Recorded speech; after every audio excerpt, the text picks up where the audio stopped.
good afternoon, ladies and gentlemen, as we look at the beautiful aerial shot over the Merit Complex. Welcome back, everybody. It is, of course, the final day of the Luxon Pay High Roller. And look, Jay, it's me and you looking very happy to be here, as we no doubt are. Welcome along, everybody. That's some hype intro music, and we are hyped down to the last 24 players here on the final day of the 2K2 Mil. Quick look over the schedule for you guys. Of course, it is today, the 9th, the Luxon Pay Grand final day. We've got a day off tomorrow. Then we are going to jump into our coverage of the big one, the Big Daddy, the MPP main event for 2025. Day 2 on the 11th, day 3 the following day. And we'll be crowning a champion on the 13th. Very much looking forward to that one. All of the fields so far have been smashing the guarantees. We do expect the same in that big one at the end of the week. There you go then. Luxon Pay Grand Final, 2,200 buy-in. Total prize pool, $2.8 million. Shade under. And Jay, we're down to 24 from the 1,452 that entered. Yeah, those who tuned into the stream last night would have seen us finish with 28, but we are starting today with 3 tables. So 3 tables of 8 get to cover every hand that is going on for the final day here, playing for $375,000. Chunky. Take us through all the payouts, Jay. Go on. Carry on, sir. Yeah, so 4 6-figure payouts, nearly 5 with 95,000 going to 5th place. If you're lucky enough to make the FT, you will lock up £37,540. But everyone I set on that first place, $375,000. Yeah, that is a meaty first place prize. We're going to take you through, guys, all the way to the conclusion of this one. So we're going to play from 24 all the way down to 1. Little quick look, guys. I'll take you through the tables. Out on the Luxon table, Adrian Strobel out in front, followed by the Spaniard Alvaro Gonza. Looking down a little further, Vitkauskas in there. Third in chips, Sidolkovsky, who impressed us very much with some of his sizings and recognition and spots where he could bluff with some light 3-bets. Then we have 3 short stacks, Menhart, Kadartsev, who had a bit of a shocker the last few hours, ran really poorly against Mr. Mark Smith. And there he is over on the DTD live table. Savkin out in front. He played really well. We saw him lead a 7-8 of clubs on a 9-8-5 and check jam on an ace turn when he thought his opponent was going to be too wide. Sebastian, he's second in chips on this table. Down through, couple of Russians, Alexandrov and Briskin, and a couple of Brits. Mark Smith, the enigma, the wild card. And there he is, Mr. Neil Farrell. He has just a shade under 20 bigs to start. Got some work to do, but he's firmly in the hunt. And on the main feature Onyx table, we have Dmitry Kuktarev. He's got a chunky old stack. In the chip lead, 37% of the chips in play. Voronin and Frankowski, round about the 30 big blind mark. And then the short stacks, well, the man in 7th, Jay, Mihai Nist. Well, saw the hand yesterday. I'm sure it's been shared already across many platforms, but not many people are going to be able to find that fold. You need to be a certain caliber of player to be able to get 9 to 1 on a call and fold the nut flush on a non-pair ball. But he sniffed it out and he figured it out. So credit to Mihai. All right, then, 24 remaining. Let's get after it. First look at the Onyx table today. Oh, Mr. Perfect. Loving that. I thought that was just my nickname. Mr. Perfect. Apparently someone else is called Mr. Perfect. Wonder if this is a wrestling reference. Jay, I don't know, you might be too young. There was a wrestler back in the day called Mr. Perfect. Never heard of him. I know the Big Show. That's about it. It's the Big Show. Right. Gonna be a big show today. Yeah, round 2 Corral in the hijack. We saw him play some really nice hands yesterday. Got trappy with a pair of aces. Some nice pot controls. Played a fun hand where he flopped trip kings and his opponent managed to fold aces by the river. It was a fun one. Round 2, Kuktarev, 31 million, Jay. He has a chunky old stack. We're probably around about 3x average at this point. Queen Jack on the button, into the raise. Beautiful spot to be in this stage of the tournament at 30 here. Voronin going to defend the King 3 suited. One that potentially offsuit could be taken off, but suited feel like better playability. We are just going to call in C3, and what a 3 we see to start the day. Well, like the blue touch paper, Jack 4-8, 2 diamonds, top pair for Kuktarev. King high flush draw, 1 overcard for Voronin. 30 bigs behind Jay. You could see this one going a couple of ways. Yeah, I feel like on this board, top pair, just happy to bet as Kuktarev here. May even choose a slightly bigger size. Lots of gut shots out there from the big blind. Draw heavy board, 9-10 up and down. Let's go for 900 into 2.2. So just slightly size up between 40% and half. Yeah, Voronin decides just to call. Certainly makes sense. You're not thrilled to try and get this in for 30 bigs. Got a lot of playability down the streets, and he does pick up bottom pair, Jay, to go with that flush draw. Yeah, I feel as Kuktarev here is still fine to continue barreling here. Bottom versus big blind, there's going to be some 8x in there, some 4x, worse Jack X to get some value from, and then like charge some combo draws, the 9-7 diamonds, the 5-6 of diamonds, all this type of stuff that have to stick along for another street.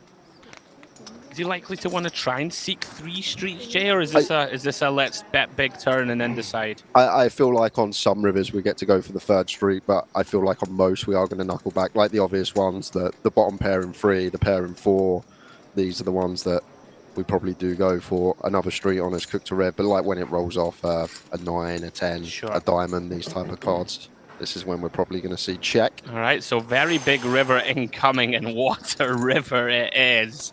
Queen of diamonds completes the board. King high flush for Voronin, and he's reaching for leading chips, Jay. Yeah, this is interesting because Kuktarev here improves on the river, but lots of draws getting there. The 9-10 completes as well as the diamond draw, so it's not a comfortable spot to be in against this size. This is pretty grim. 6.2 million into 9.8, 2/3 pot. Like the problem, Jay, we just have a bluff catcher, right? Essentially, yep. I don't think Voronin is gonna, like Queen 10 with a diamond. I don't believe he's just gonna come out lacing it. Yeah, especially not for this size, 6.2 into 9.8, so just shy of 2/3. So it just becomes a bluff catcher. Like there's no like Queen 4 worst 2 pairs that are going to call turn. I don't even think Queen 8's going to call turn. Where the Queen of Diamonds, Queen 8 of Diamonds, not a thing. So it's going to be a bluff or a hand that we lose to. Right, and what are the natural bluffs? Like we basically need him to turn 8-9 or 8-10 with a diamond or something into a bluff? Yeah, I think that's about it here, Jack 10's not going to do this, is it? I don't think. I don't think it would be. Like Jack 10, if it is going to bluff, probably plays better as a check raise if like we're met by a small one on river. But it's a real tough spot from Kuktarev here. A pretty rare spot where you improve to top 2 pair on a river and have to go deep into the tank, but you can see the wheels turning. Kuktarev just recognizing really under-bluffed, especially with the presence of that 9-10 draw there, right, that can also be value betting. All the flushes got there. Let's see if he can find an elite level laydown. Maybe 5-6 diamond could be one as well, Andrew, that fancy a little punt on the turn with up and down. That's the only other one I can think of. What a lovely release. Well done, Kuktarev. Oh, and he shows him, okay.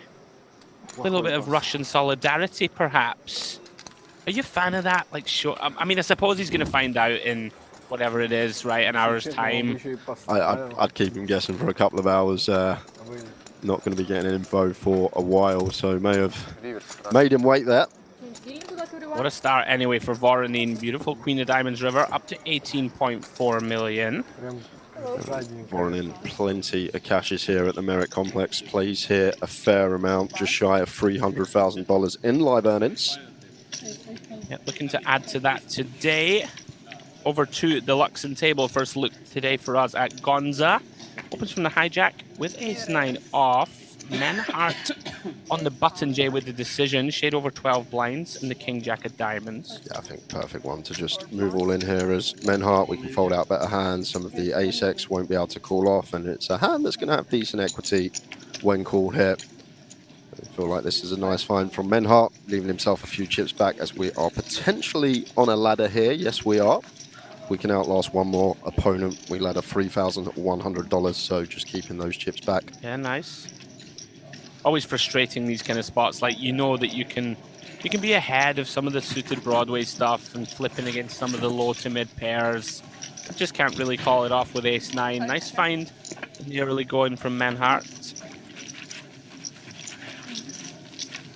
So we can tell the viewers at home, Jay, he made the elite level fold last night, but we lost Mihai Nist in 28th place. There's just no justice in the game. He makes a worldy fold, and you think there's going to be a story how we come back to that fold at the final table, perhaps when he's sat there and we talk about him making one of the best folds you're ever going to see. But unfortunately, it was Mihai who was first out today. Yeah, for anyone not aware, Mihai folded the nut flush on an unpaired board when he only lost the one combo, which was the straight flush of that man in this hand, Sebastian. Made one of the best folds you will ever see. Unfortunately for him, not rewarded. GG in 28 for Mihai. Picking up the action at DTD Live. Open from Sebastian. Lupuliak with a pretty wide defend, Jay. King 4 offsuit. It's got to be basically one of the very worst hands we defend, but does flop top pair on King 9-3. Yeah, I agree with you, Andrew, especially at this stage of the tournament. Like these sort of raggedy hands against EP, just likely to be dominated, can get ourselves in some bother on this occasion. Working a treat. Yeah, I was a little surprised to see him defend it, but does flop best. Sebastian with the ace-queen, c-bets. Of course, Lupuliak going nowhere. Flicks in the check call through to the 5 of diamonds turn. No, I feel decision point for Sebastian, still ahead of some stuff. Some of these like Queen Jack, Jack 10, Queen 10 hands, but against big blind, going to be 9x strapping in. There's going to be some King X potentially to fold out by river. But I feel like if we are going to barrel turn here, we need to be unloading on a lot of rivers. If not, just check and hunt for showdown. Yeah, it does always feel awkward, these. And like when you check, you do feel you're going to get bluffed quite a lot, right? By these sort of Queen Jack, Queen 10, 10 Jacks, the natural ones. Does decide, though, to pump the brakes. And Lupuliak improves, not that he needed it, but 2 pair on the river. Last 5 seconds. Seems like a pretty easy one to value bet, Jay. Once your opponent checks back turn, you don't expect them to reopen the action too often for you. Yeah, exactly that. Just have to go for our own value here. Some potential 10s through queens in there. Here's some ace highs, and when we get sticky, we can still have the hands we mentioned as bluffs, and Sebastian out the way. I've done a bit of research on Sebastian today, and only 3 caches, Andrew, on the database. But of those 3 caches he has, all 100+ man fields. Right. Two 400+, 100+, and those 3 caches are first, a second, and a 7th. A man of quality, not quantity. So whenever he cashes, he seems to make a final table. Is it going to be the same story today? We will find out as we pick up action over a Luxon. Pretty sick. Open from Gonza then. We have a call on the button from Strobel with 6-7 of diamonds through to the Queen, Queen 10 board. Gonza starts with check. Strobel deciding not to stab here with 7 high. Makes some sense. Not much playability with it down the streets. Gonza still best here with ace-king. Yeah, fine to just wave that white flag straight off the bat. We've got a bit of a trashy combo like we do on this board of Strobel. Like, it's not one we need to bet. Do we want to start bluffing, Jay, as Gonza to fold out the kind of pocket 7s of this world, or are we content to just try and get to showdown? I can see it. One of those ones, right? Yeah, I can see it, especially like ace king, ace of spades, still get to unload on river, and even like the 10x against a double barrel going to be in a rough spot if we barrel turn and follow through on river here. I think I would have bet here, like especially when Strobel checks, he either has like a hand like this, right, that's given up, or he has most of his showdown that doesn't bet flop is these kind of 5s through 9s type hands that we kind of need to get them out of there at some point. Intriguing now though, Strobel going for the delayed stab, excuse me, for half pots. Gonza now still has that draw to Broadway. Can have the best hand, as we can see he does. Does make the call. Ace of diamonds river. He's loving that development. Yeah, it's just a awful one for Strobel to be unloading on here. Yeah. Just ace jack, ace king.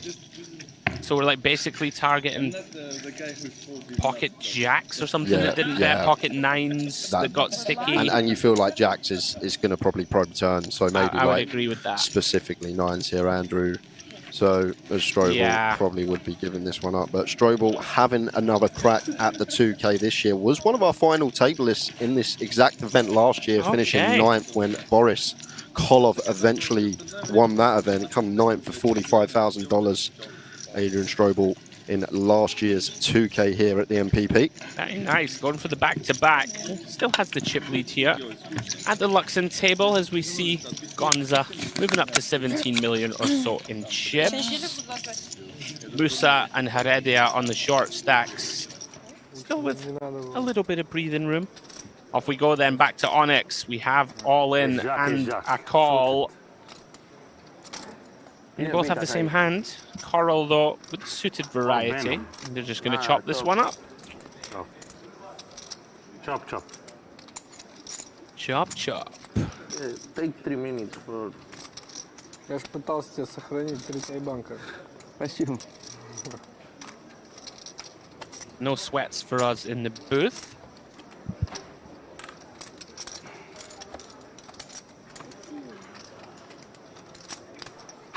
По логике вещей, если там кто-то будет, точно так же он также использует тайбан. So heads up, guys, we are keeping eyes out on both YouTube chat boxes today. So any questions, anything you want to know about the players left in the field, fire away. Going to be a great day here at Merit, playing for $375,000. Lovely stuff. Yeah, of course, this is the Luxon Pay Grand Final, final day. And we're taking you through all the way to crowning a champion.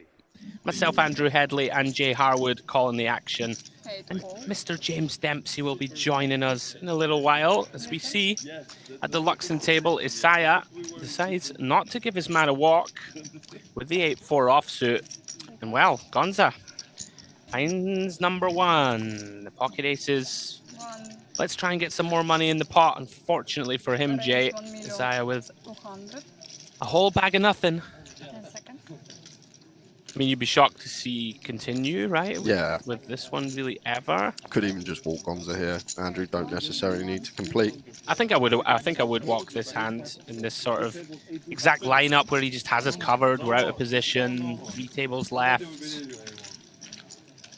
Of course, so it can never be a mistake to try and take that discounted price to see a flop. I was thinking that he's... Oh, sorry guys. Yeah, sorry. I was thinking that he's thinking... Very jovial atmosphere over at the Luxon. A bit more of business at the DTD live table. 3-way pot in progress. Have a really wide raise here, Jay, from Briskin. With the ace-3 offsuit from +1. Calls from Lepuliak on the button with king-queen suited. And the Enigma Mark Smith completes. Comes King-Queen 4, and Briskin, undeterred, Jay, fires that c-bet out. Does have the ace of clubs in hand, and an early position spot where we're you know, seems like we've hit this board a lot, right? Yeah, now we get here, feel like finds a c-bet. Agree with you, though. Bit of a loose open here from +1 in the first place, but Lepuliak going to go for the raise in position here with top 2 pair, making it 3.5 mil. Maybe not wanting Spiff to come in behind, but our hand is so strong on this board, top 2. And I'm a little surprised to see raised. Like I could see it with 4s, like 4s sure. More often, like unblocking the King X and Queen X, they're potentially going to continue, but like King Queen just... These are the ones that I just never see people find a bluff. Like, it's so hard to be bluffing, right? Like, you need to be reaching into, like, Jack-9 of diamonds and stuff like this, I think. Well, I don't even think you get Jack-9 of diamonds, Andrew, because imagine just getting ripped on then, and then you just don't get to call with position. It's so hard to be bluffing. So maybe it's like, I don't know, maybe like ace-5 of diamonds, something like that. Yeah, like almost none. The free to straight, free to flush over card.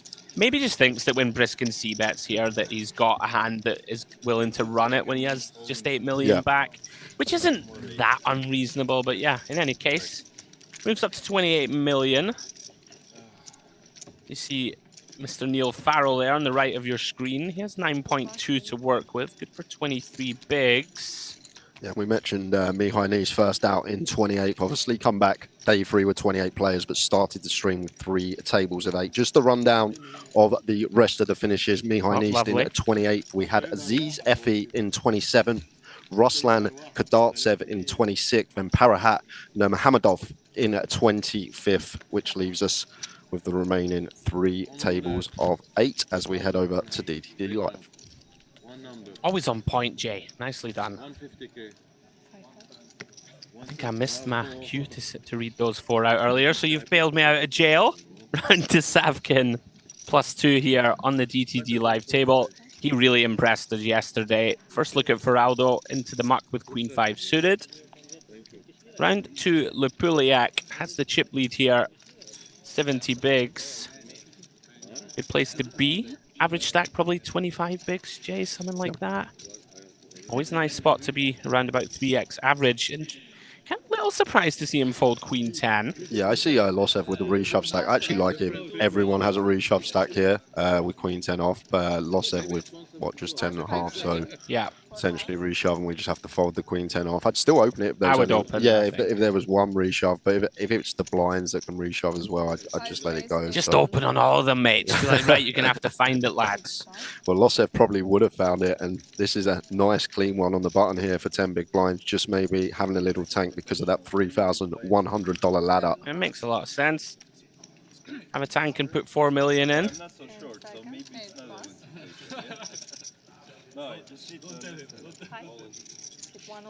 Where do you stand on this, Jay, with like the face masks and stuff like this? Like, are you heavily anti it? Oh, hold the phone. We'll come back to you because Smith's just gonna run it. I mean, he's just box office, isn't he? He He's doesn't care. He just let's flip. One of the best to watch. And Sebastian, who would have had a snap call in the big blind, now going to have to relinquish the 6s. This is so good. Smith, as we saw yesterday, got so many hands that had him crushed to fold. They're in a Queen 10 in the muck, Andrew. So Smith in better shape than he realizes. Feraldo just announces a classic race situation. It sure is. Queen 10 of spades versus deuces. I'm here for it, Smith. You're just trying to win the tournament outright. Love it. And the freeze is not the 4 times. You know, in ultimate poker... More than half of his stack at risk. Let's see if he can hold off his man. No, not so far. Queen 9-7. Losev finds top pair. All of a sudden, Smith drawing to 2 deuces. No good. Oh, the 6th turn causes uproar at the table. The big blind, of course, folded the pocket 6s. Isn't it funny, tournament poker, Jay? Like, in a, not to be disrespectful to the Smith call, but most of the time people get out of the way. We call with 6s, win a big pot, eliminate our man, and all of a sudden Losev is going to feel like he's free rolling here up to 9 mil. And this is the thing about the game we play. Like Losev there doesn't realize how good he's ran for deuces the call. Now 6s have to fold. And that's like the hidden run good. You talk about running good, winning your flips, pinging a 2-outer.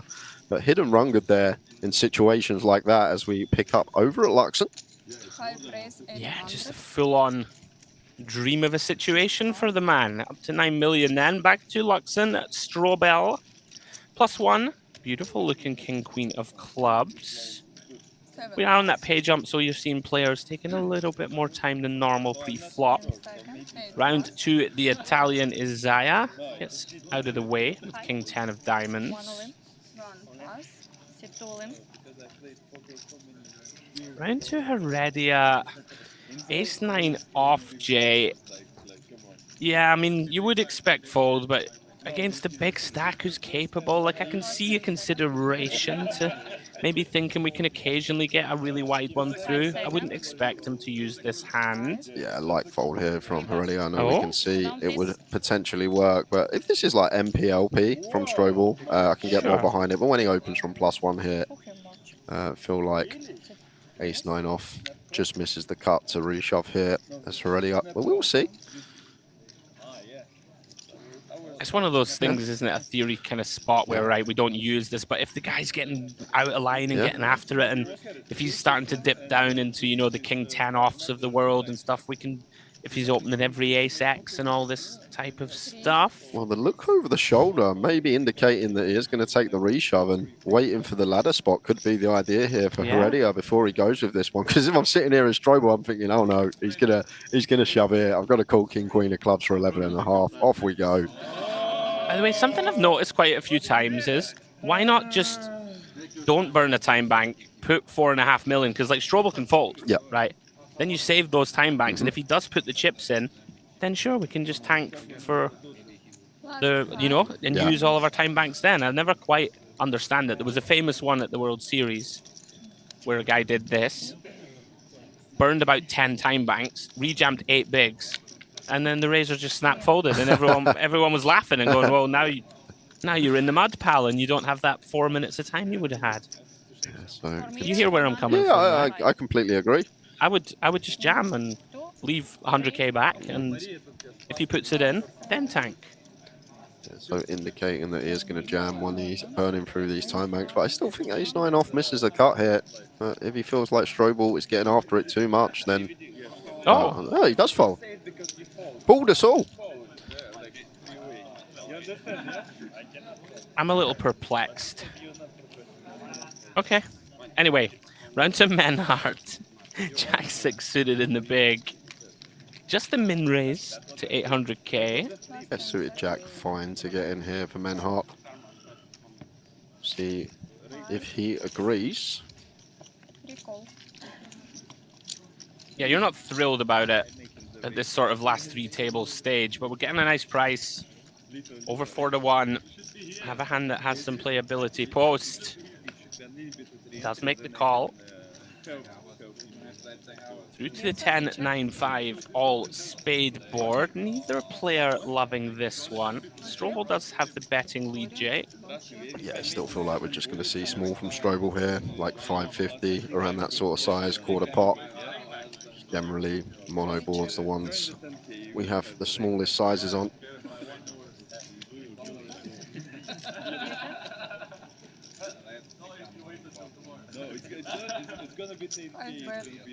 I'm not sure I've ever heard such a raucous table at the last 3 tables with 375k up top.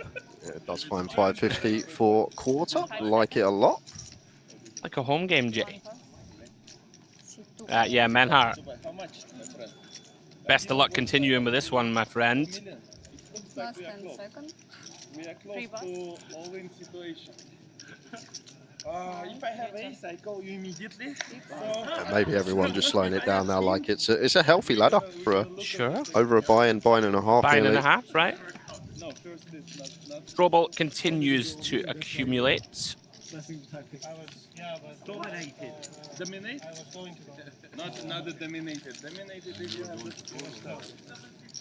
yeah. That's another story. I told you nothing before. Just asking the man with the ace-9. Thought you were all in there, buddy. Back to Onyx we go. Anicevic, Queen 8 of Hearts. Opening to 800k from the cutoff. Mr. Perfect. I'm loving it. Stick that in the hand and mob, Jay. I couldn't find Mr. Perfect. Stick it in and see what comes up. Round 2, Ricken. Getting very short. Less than 9 blinds remain in his stack. Queen 4 of diamonds in the small. Another one is just incentivized to slow things down, looking for ladders before he gets his chips in. However, Corral in the big should be coming along, just north of 15, big suited king in the big blind. I really enjoyed watching him yesterday. Found some really nice lines. Has chipped down, unfortunately for him. Had the bones of 15 million or so last night. Yeah, well, you missed the hand. Aces versus kings versus queens, and Corral was the man with the aces, and it come a queen on the flop to leave him crippled. Wowzers, and what a flop that is. For the opener, middle pair, queen high flush draw. Corral comes up stone empty with just king high. Once again, just seeing the guys slowing it down, trying to secure that extra 3k.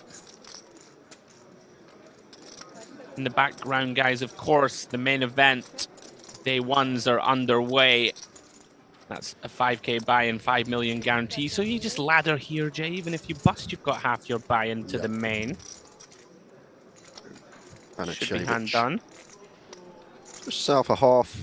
And the corral just slowing things down, as everyone is right now, until that ladder is secured. And Banacevic, the man who sits second on the Montenegro all-time money list. Another one who had a run at this one last year. Finished 19th in this exact event last year in 2024. So looking to surpass last year's 19th place finish.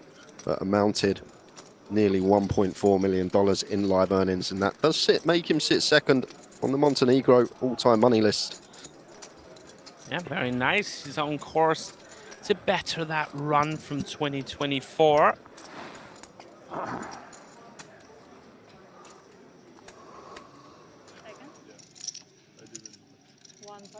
Back to the DTD live table we go.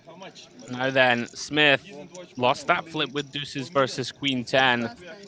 We know that he marches to his own tune, sends it in here with 10-8 offsuit from the button for 9 blinds. Biskin.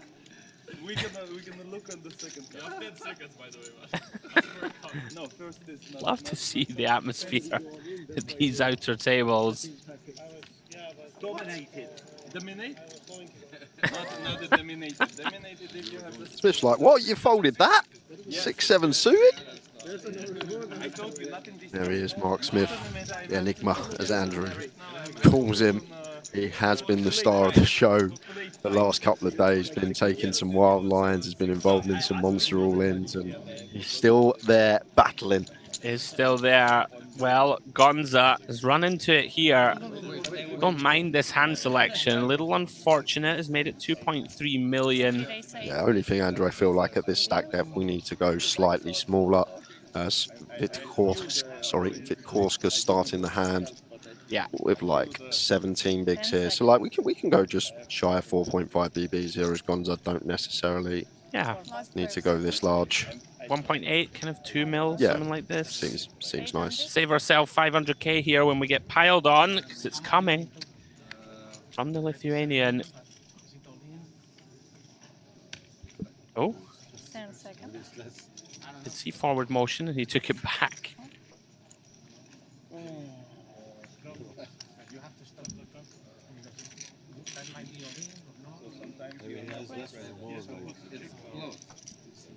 And they go now.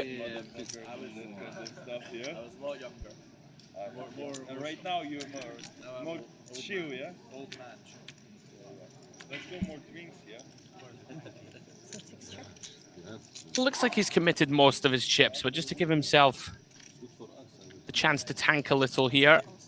We are, of course, on that pay jump. Bulk of the chips have crossed the line. Gonza never thrilled, of course. Disappointing to be shoved on.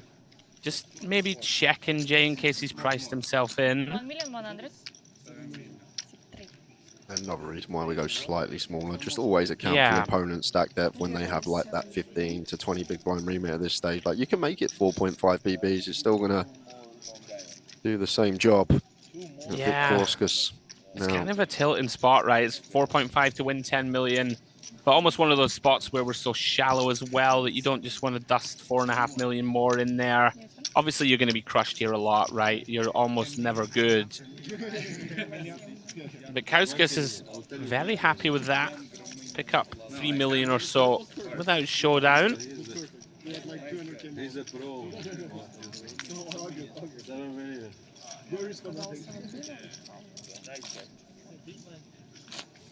One of them was really close, I think. He passed out. 10 seconds. So newfound wealth for the Lithuanian. Back to the Onyx we go. Kirichenko, always one of my picks in these fields. I've covered him many times over the years. Super solid. Really doesn't make many mistakes. Opens to 800k here with King Queen. Starting the hand with shade under 14 million. Yeah, no stranger to big scores. Kirichenko actually having 6 figure scores here 3 times at Merit. Now then, Mr. Perfect. Is this the perfect time to execute a light 3-bet jam? You don't love this one, Jay, right? From hijack versus under the gun. Feels pretty dicey. I really don't mind it, though, against someone as Yep. Okay, and he's just made it 5 blinds as well. Interesting. He's gone for the I have pocket kings rep with the 5 bigs, leaving 9 behind. Yeah, but once again, like, if we are going to 3-bet not all in this stack, maybe we need to go like 1.5 million, because now we're just going to be priced in if we are met by, by 4-bet send. Maybe that's the plan, right? That he's just going to try and rep something stronger and maybe get someone to hero fold, right? Like, it's not impossible that if someone's sitting there with 9s now, for example, and you make it 5 bigs out of your 14, it feels arguably worse than when they just face a 14 big blind jam, right? Yeah, I get that. If you hear me, like, it's, you know, a small wrinkle, but it should work. I'd be surprised. But although Kirichenko may be thinking here, really, like, if you have a premium, are you gonna make it this transparent? But just has king queen off, and what can you do? Well done, Mr. Perfect. Yeah, well played. Was expecting to see shove. Went for that 3, but not all in. Done the same trick. I think shove would be nice though against even versus gun there. Like the idea, Kirichenko's going to open king jack king queen, and like when we knock out these hands that dominate us, it's going to be a decent shove in itself. Get called by ace king. We got just shy of 40%. We don't mind that. Let's run it. Get called by 10s 9s. Let's run it. Yeah. Can't argue with that. Now then, back to DTD live. Open from Sebastian with queen jack. Defend by Savkin. 10-9-5. Curious ones these, Jay. Sebastian with the kind of decision. Do we want to ever check back and have some sort of disguised nice equity, or you just always see better? I feel like always see better in this one with the queen jack, especially against big blind. Like we can already set up multiple street bluffs, something like 9x, 5x to flush out by the turn. Spade in hand as well. Like the times it rolls off the spade, we can potentially just triple off here and just put all these 1-pair holdings from the big blind in the blender. Yeah, Savkin, never comfortable these spots, but does have top pair. Commits calling chips through to the deuce of clubs. Turn, effective blank. Decision point now on Sebastian whether to line up the barrels or not. Yeah, and I feel like it's another one of these spots, Andrew. If we are going to barrel turn, we need to unload on a lot of rivers, because even the 9x probably going to stick around versus cut off here. So like the 10x, the 9x will call in this turn barrel, but potentially just fold out to a triple when they don't river 2-pair or improve. So as Sebastian here, if we are going to try and dislodge a 9, a 5, we need to be aware that a triple to try and fold out a 10 needs to be in the lockup. Yeah, seems pretty reasonable. Yeah, but the guy is good. And slight bit of removal to some of the better 10x, jack 10, queen 10, less likely of our opponent when we have queen jack. But big fan of this. He's gone for the old meaty sizing, as you like to say, Jay. Yeah, that is big. I thought we'd go smaller here as Sebastian, because Sav King calling now, gonna get a pretty nice price on the river if we are gonna triple off. Yeah, you kind of like, you almost start narrowing your opponent's range now to just a 10 in some ways, right? When you go whereas when you bet 60%, then a 9 might get sticky and have to fold river. Like even like half or B40, keep the 9 in and then fold it out on the river in a way. So yeah, okay, I'm with you. I hear you. 12 million in there now. Now we only have 60% behind, and we have completely whiffed. Sebastian potentially looking for maybe a spade would be a good card, right, for us, like something like, you know, even ace of spades, 6 of spades is something to bluff. I feel any ace we just go for it on anyway. But even on this river, like, it just looks like Savkin has what he has now, a lot of 10x, but you need to ask yourself the question, how often is he folding a 10 now? Because he's going to be getting 7 mil to win 19. So like 2.8 to 1 on a call, going to be giving him a really good price. Now, can Sebastian find it? Never a fun feeling to have been called twice. I feel like the good thing is on this run out though, Andrew, we have like king 10 and ace 10 for value. It's just not like jacks through aces and two pair plus. Like we're probably going to go after it with king 10, ace 10, maybe even like queen 10, maybe a little bit too thin, but the better 10x going to be in there for our value. One benefit, Jay, perhaps the big blind can have a bunch of pair and flush draws that have to fold river, right? Like, yeah, it does wave the white flag, and I'm not sure it was getting through, to be honest. It would have been interesting for us in the booth to see. Well done, Savkin. Remained stubborn. He's up to nearly 30 million now. Oh, look at that. In for $12, Timothy. MBN. Absolutely. Interesting river spot there. That's why I think going smaller on the turns kind of nice, keep some 9x. I'd have bet like 2.8 or something. Yeah, give the 10x a worse price on the river to hero off. But we're sat here in the booth, Andrew. Like in game, when you're sat there playing for $375,000, like you'll know how hard is it to actually find it in yourself. You know it's a good spot to potentially triple. Sure. But you know if your opponent calls, you're out your tournament, and it's just up in dust. And when you're sat there in game, it's a completely different story. Yeah, back to the Onyx. Corral's decided here, 14 effective. Deuces makes the cut from cutoff, and Kirichenko with a very borderline one. Ace-8 offsuit immediately eyeballs the stack.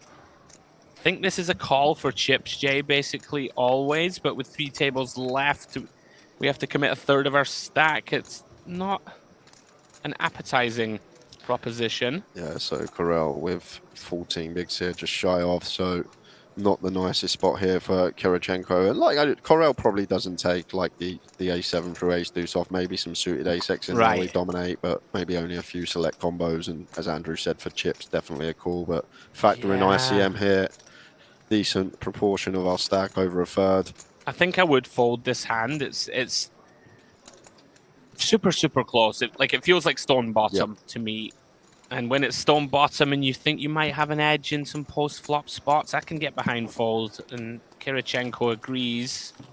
It's one of those, isn't it? Ace-10 call, Ace-9 suited call.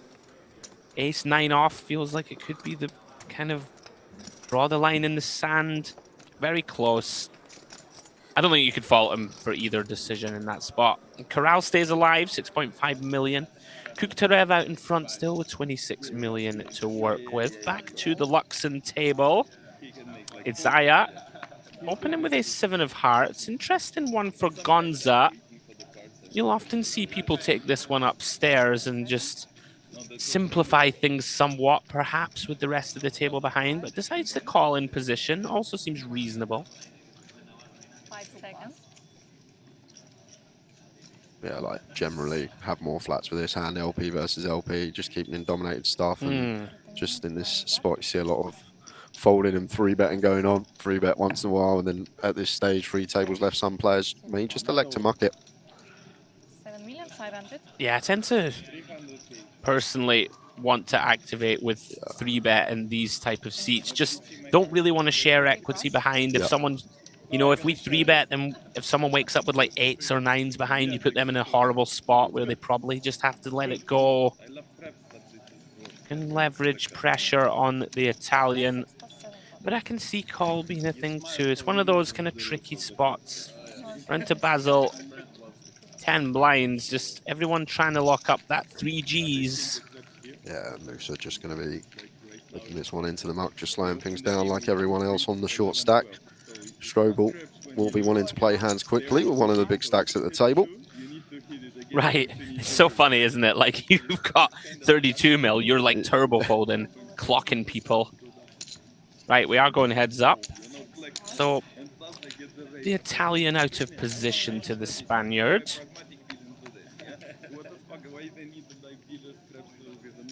Comes up empty on the Queen 4 Jack Rainbow board.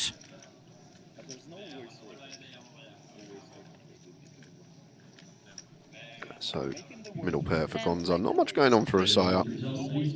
The general rule of thumb, what I always say when you are sat next to a person on your direct left out of position, will play a lot of checks, but it's going to come out firing here with the A7 of hearts. Yeah, I would likely check in flow. One of those, I guess, though, we can immediately put pressure on the 8s and 9s and 10s of this world, right? It's basically what we're targeting. I don't think we fold out Yes. any hand that has a piece of this board. Pretty easy call for Gonza. Let's see a turn and decide. 6 plus. 10 of hearts one time. Well, it's the 5 of hearts. Zaya. Turns the nut flush draw, Jay. Yeah, now we get here. May feel obliged to barrel. Still got the strongest hands in range. Jacks, queens, ace, queen, kings, and aces. And like Gonza calling in position, we can target some of the Jack X. We can even try and stop a triple versus some of the Queen X. I feel like we just kind of have to bet this one. You know, Gonza's not going to fold. Like, he's not supposed to fold 9s and 10s, for example, to 800k.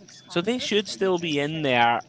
You do put a Jack in a nasty spot. Ace 10 suited, right? They're all going to have to fold. Ace 10's a nice one to fold out here. That just has to fold now on the turn that we're behind to. That has us in rough shape.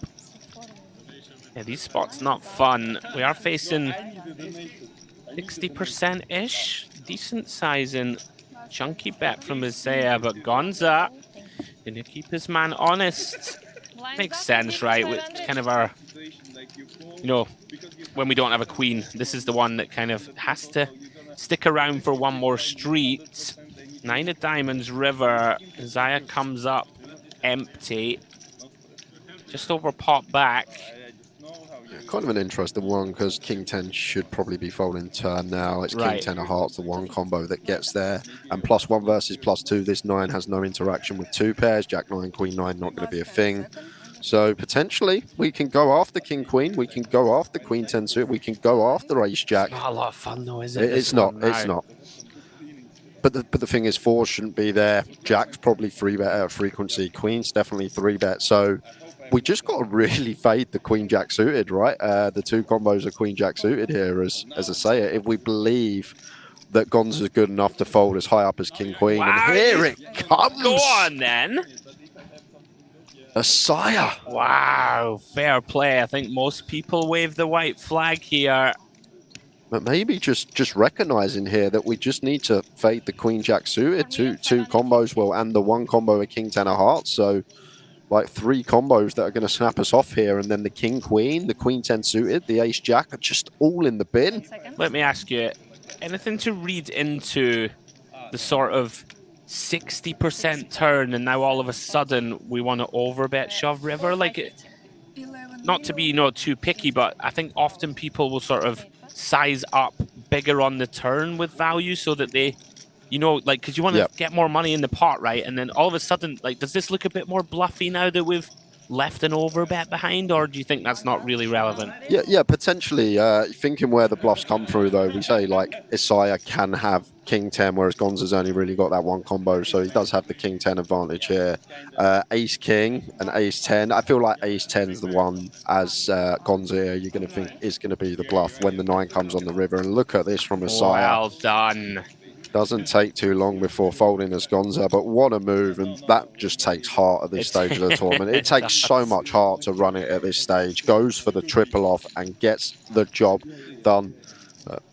Well, he couldn't find the heart on the felt, but he found the heart in his chest, the heart to put the chips forward. Just critical moments too, right? Like if we give up here, we're down to like 9 mil. And now all of a sudden we have 20, right? And it could be a sort of key point in tipping the balance for him to continue a run towards the final. Great hand. Back to DTD Live we go. Briskin opens King 10. Lapuliak defends with the Ace 5. Good flop for the Russian. Top pair.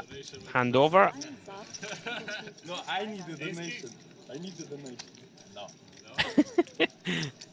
That's a gangster look, Jay. I'm not sure I'm pulling that off.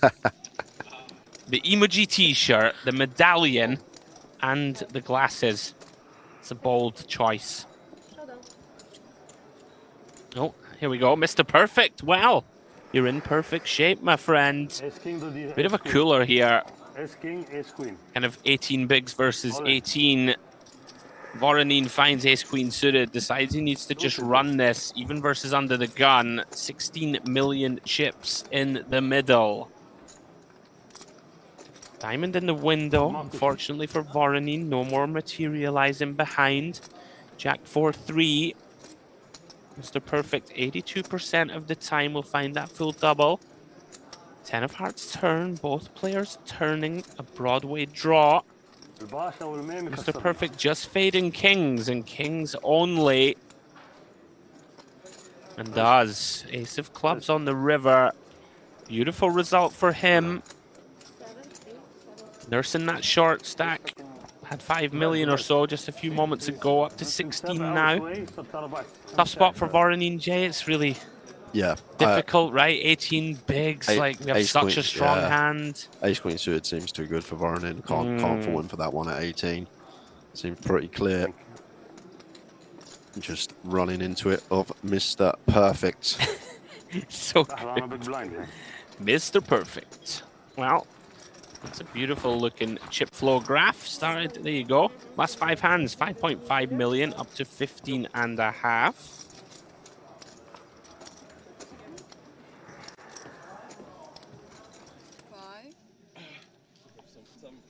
Thick and fast action then. Now then, Mr. Smith. It doesn't take long. I love to watch him. Literally took 3 seconds there, maybe less. Just looked at Jack 9 suited under the gun and said, all right. Blinds have gone up, to be fair. And well, Savkin finds a big hand. Ace Queen of Spades in the cutoff. I love the fact Smith's the only one on the short stack that's just rushing the decisions as well. Not fussed about the ladder. He's like, let's just run it. If I finish in 24th, I finish in 24th. What's $3,100? Yeah. He's perhaps saying to the poker gods, listen, I'm here for the love and purity of the game. Give me a double. I don't care about the extra 3K. I want 375. Savkin, just always a call, Jay, right? Just in case people behind, not fully aware of the stacks, but here we go. Just in case Lapuliak wakes up with the top 2% hand, we can get out of the way. Now then, Smith, we've seen you wriggle out of a multiple all-in situations yesterday. Survived with the 10s versus the kings. Survived the ace-jack v ace-king. Can he survive the jack-9 suited versus ace-queen? He loves to see the ace-queen, though. Here we go. Can you do it again, Jay? What's the instinct? I feel like he can. There were things happening yesterday that just seemed like it might be this tournament, but we will see with this run out.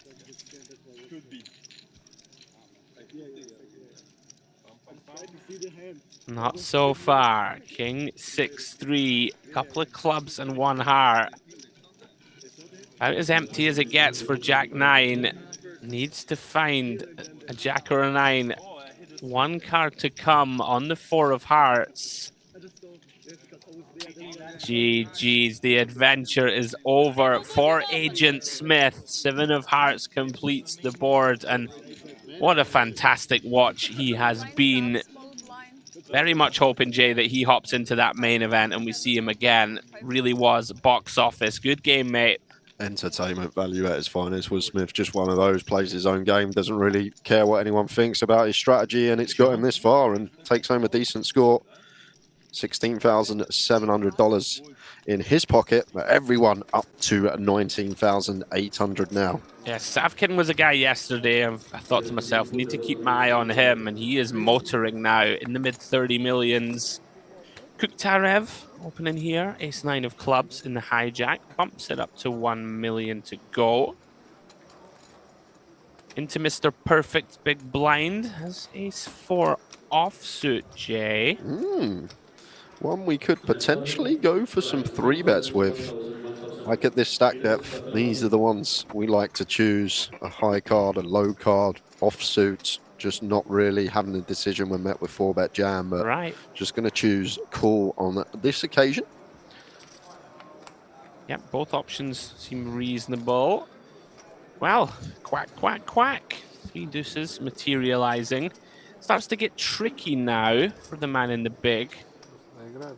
Kuktarev seems like a pretty easy continue, Jay. Just value betting, basically. Literally that. Just going to go for some value with ace high here. People don't tend to fold just 2 overcards to small, so a fair amount of value here. And we just Don't love this, Jay, but just gotta call one, right? Let's see what happens. It's hard to rep like something stronger though, right? Like it's obviously there's the remaining deuce. We can have what 3s through 8s pure seems quite reasonable to have all of those. Oh, he just folds. Oh, what a fold. All right. I feel like against third pot, just shy of, a lot of people take one off there with ace high, especially against hijack, who's just going to have like the jack 10, the queen jack, hands we are still in front of here. Yeah, Nice lay down. Quite surprised to see that, but the timing was perfect. Okay. As we take a moment to pause and breathe. Luxon Pay Grand final day, guys. Myself, Andrew Headley, and Jay Harwood calling the action. And Mr. James Dempsey will be joining myself shortly when Jay takes his first well-earned break of the day. Any conclusions from the early going? Jay Savkin making a move, seems like. Yeah, not really. Kind of cagey, isn't it, in the early too much. going? No fireworks as of yet, but as you expect, all sat down for a big final day here. Decent sum of money up top, and when you are like, sometimes you just need to get settled in that first sort of 45 minutes. The nerves are sometimes there when you sit at a table, cameras on you, all the lights. Sometimes you just need to settle in these big final days. Yeah, it's been fairly cagey, as you do expect. Once we get down to that sort of final 2 tables when the pressure and heat is really on. We're down to 23, of course, lost Mark Smith, who yesterday was just an absolute joy for us to watch in the booth. You never quite knew what he was going to do. As we go back to the Luxon table, and oh dear, Isaiah, how's your luck, pal? We saw Ace-Queen suited get coolered a minute ago versus Ace-King, and this is the ultimate of coolers. Manhart starting the hand with what, 15 blinds? So Isaiah's going to have to call it off, Jay, right? Yeah, and that's why there's no flat in here for Manhart. We're just aware once Isaiah puts in like 45% of the effective stack, he's not going to have any folds. So we just jam, off we go. And Isaiah can't believe what he sees running into it. Bit of a cold deck at just shy of 16 effective. Yeah, this is really frustrating, right? Okay, fine, if I run into the kings, at least we have some sort of semblance of hope, but we've somehow got 11% here with a premium hand. Can he find some light at the end of the tunnel? Looking for diamonds as the immediate get-out clause. Finds one on the 10-6-6 board. Backdoor Broadway, running queens or running diamonds. Well, Menhart looks to the skies. Not like this. All of a sudden, Isaiah 20%, but doesn't find it. Red River, wrong suit. Those are the ones that if you get beat there, Jay, like that, you just fly home. You don't even play the main. You're just like, nah. Yeah, but before you fly home, you have to tell everyone about the hand that you pass on the way to the airport. Like, even if you're checking in, checking your luggage in, let them know at the check-in desk, oh, I'm here because I lost aces versus ace-queen. 3 tables left, playing for 375k. Say, good afternoon, Mr. Manhart. Would you like to upgrade your seat? Unfortunately not, kindly stewardess. What's going on? Aces versus ace-queen again? Over at the Onyx, and maybe a saving grace, Jay, that we're +1 versus cutoff. Well, no. Frankowski sends it into the abyss, and Voronin can't believe his luck. Once again, we have the aces versus ace-queen confrontation, and this is bleak for Frankowski. Only 2 million back, 4 bigs if he loses this one. Really tough spot though, like the ace-queen off here. Jack 4 deuce then. 3% equity only. Needs perfect. Finds the first part of the equation. This would be ugly in the extreme. 2 outs though, with card removal. Looking for a king. No dice. 4 of diamonds on the river. Frankowski crippled. excuse the cliche, but always a sweat. Like there's meant to be a sweat like 30-40% of the time. It's just like the numbers don't add up. It's like it's 90% plus. There's always that turn card that gives your opponent some direct outs to get there. Just feels like the maths never make sense in these spots. What a spot for Voronin. Up to second in chips on the Onyx table. Kuktarev still out in front. Umrikin and Frankowski on the ventilator. 6 and 5 big blinds respectively. Back to DTD Live we go. Open from Sebastian. Alexandrov with the real bottom range defend with the Queen 5-0. Through to the King 6-6 we go. Yeah, a bit of a dusty one to defend here. Queen 5 off. Yes, we are against button and potentially can be ahead of some holdings, but just not the best playability here. Not going to flop any decent draws. When we flop a top pair or a pair of fives, can be in some grim spots. Alexandrov has a pretty withering stare down, by the way. I'm fully here for it. Quite expressive in his discontent. Nice pickup for Sebastian. Keeping himself afloat, waiting for a little bit of heat.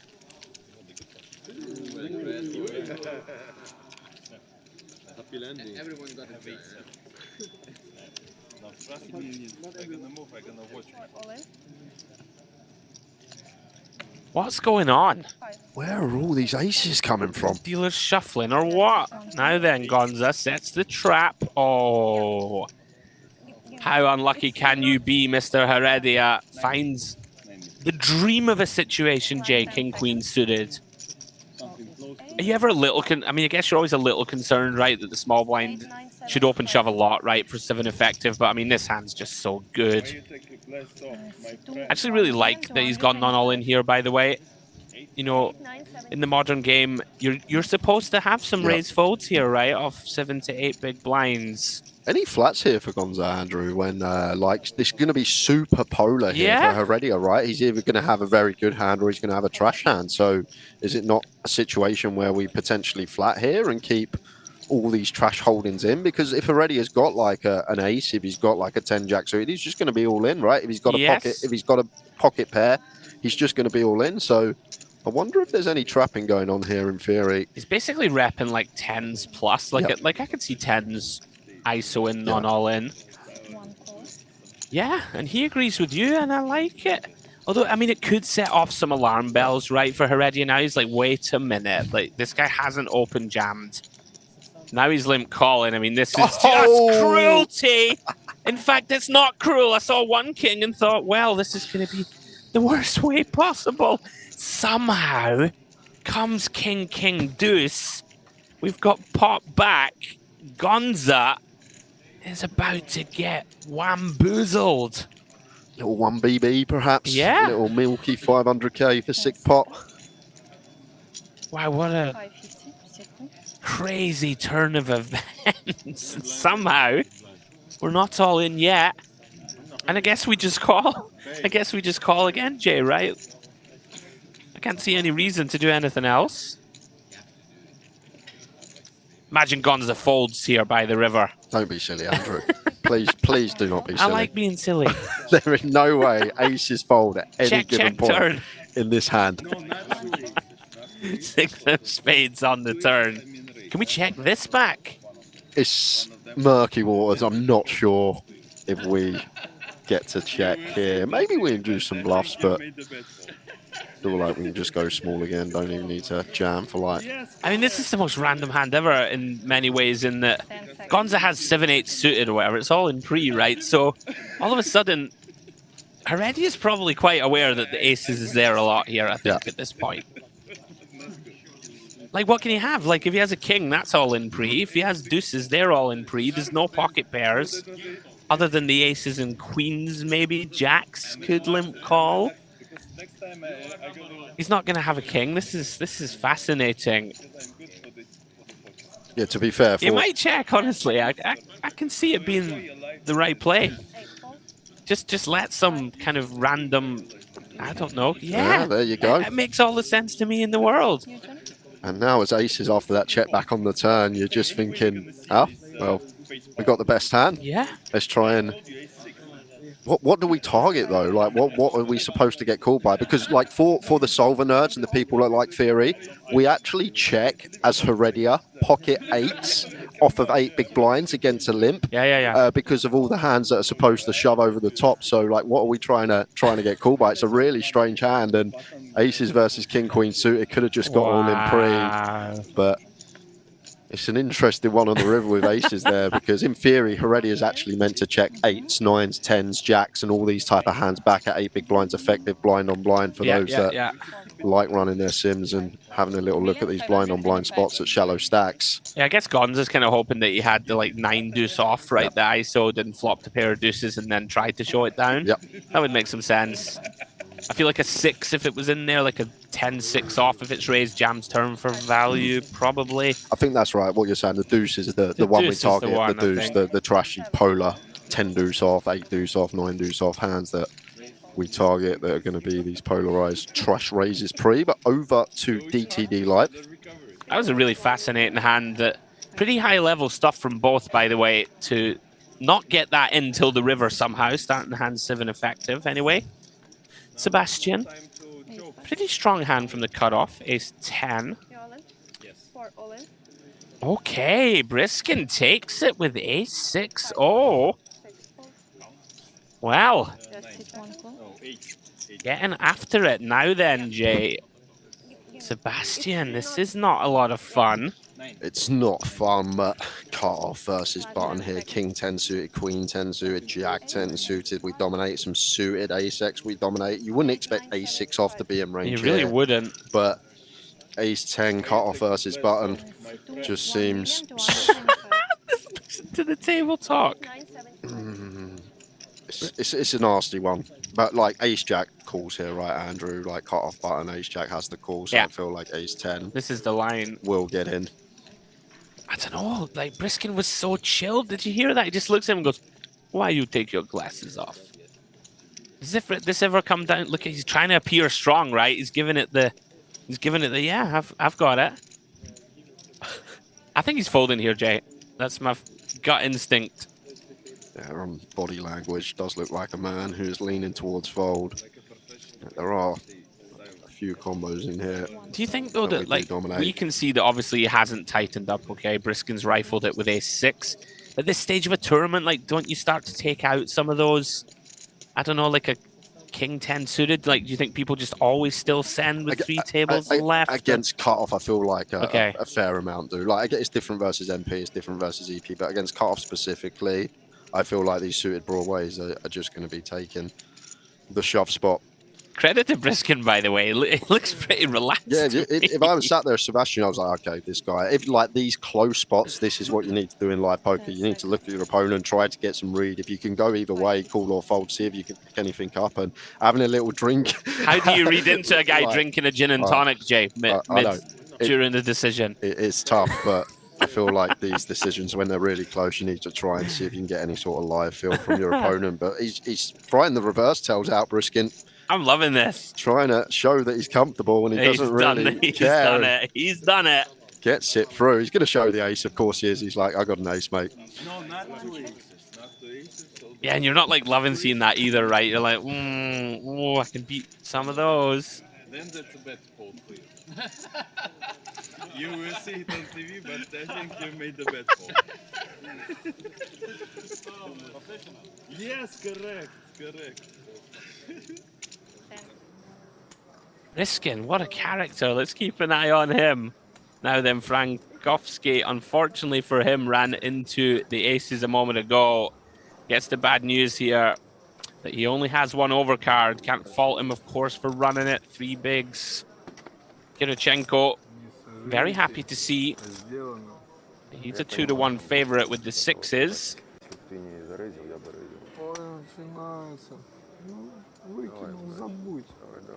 Yeah, these are actually quite nuanced spots, Andrew. Like Frankowski puts it in here and now. We'll see the run out. Let's talk about the spot in the minute. Queen 7-3 rainbow. You're going to countenance the old just defend and see and fold on the 9-10 jack. Yeah, exactly that. This is a board that we wouldn't have been able to fold on anyway, but yeah, we'll come back to it in a minute. Any aces or 5s about to keep Frankowski in the tournament? No joy. Jack of hearts on the river. Unlucky, sir.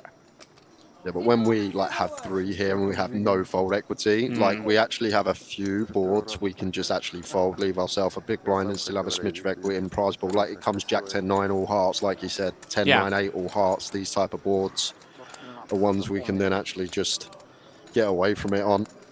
Yeah, I can see that being a thing. So 23rd place for Frankowski. Unlucky, sir. Good run. Shade under 20,000 for your efforts. You can jump in the main event, Jay. That's a bit of consolation. Yeah, our 5 million guaranteed main event underway. Second flight today. We will have a day off tomorrow, but we'll pick up with the main event on Sunday evening. Yeah, Kirichenko swells that stack up to 14.4 million. 5 seconds left. So what is he? 3 raise 1 million. Ace Jack? Ace 10? Ace 9? Oh, he's just read his hand as well. Did you have Ace Jack? Did you have Ace 10? Said Briskin. The man knows what he's got to fold. Well then, Sebastian might be about to face another decision. Opens hijack ace 5 of spades. Savkin. I'm not sure the big blind stack, but if the big blind sub 20 here, Savkin just should be all in. There we go. 7. And yeah, Feraldo was sub 20, so pretty clear jam for Savkin. Going to pick that one up. We like those. And healthy stack at 35 milli. Yeah, frustrating spots and moments for Sebastian. Down to 6.5 mil. But better, much better. He wasn't thinking of ace 5 only. Not a great feeling when you raise fold ace 10. So it's better than if An old Chuckles on your left is saying, I think it's a bad fold from you. Just picking up the YouTube chat, we got Garcia Gomez who says Heredia is a god. Oh, all right. We've also got Dynamo who says, why would you not shove aces pre? Let the king queen get there, Andrew. Yeah. No comment. Ricken, you've got it in dreamy shape, my friend. Opens the cutoff for a jam with the 10s, and Kuktarev more than happy to commit 4.5 blinds with pocket 4s, but sees the bad news. I fold 2 The fold. 10s looking to hold, get back to 10 bigs. 1 4 and 2 10s. Oh, hearts. Good start. King, Queen, 9. A couple of hearts on board. Kuktarev with the potential to get there the dirty way. Oh, and gets there the normal way. 4 of clubs on the turn, and just like that, Ricken down to 10s and jacks to stay alive. Nasty, nasty business for him. 5 of clubs on the river.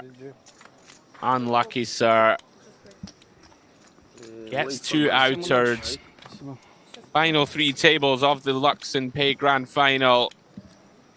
GG, sir. Played your heart out.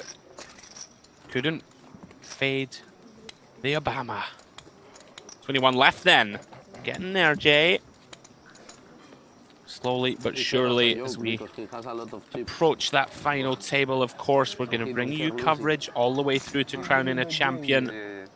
Kuktarev, the rich get richer, 31 million for him. Voronin, Kirichenko, Mr. Perfect, Banicevic, and Corral on the short stack with work to do. Now then, Alexandrov possesses the most withering stare of all the players at Merit. Finds a really big hand in the cutoff, Jay. In they go. Kind of an Ace queen. interesting one here, Andrew, whether to raise call ace queen or whether to just send. I think I'd shove for exactly kind of 10. Yeah. Like from cutoff as well, I think that now the sort of ace 9s, ace 8s of the world in the big have to start calling it off.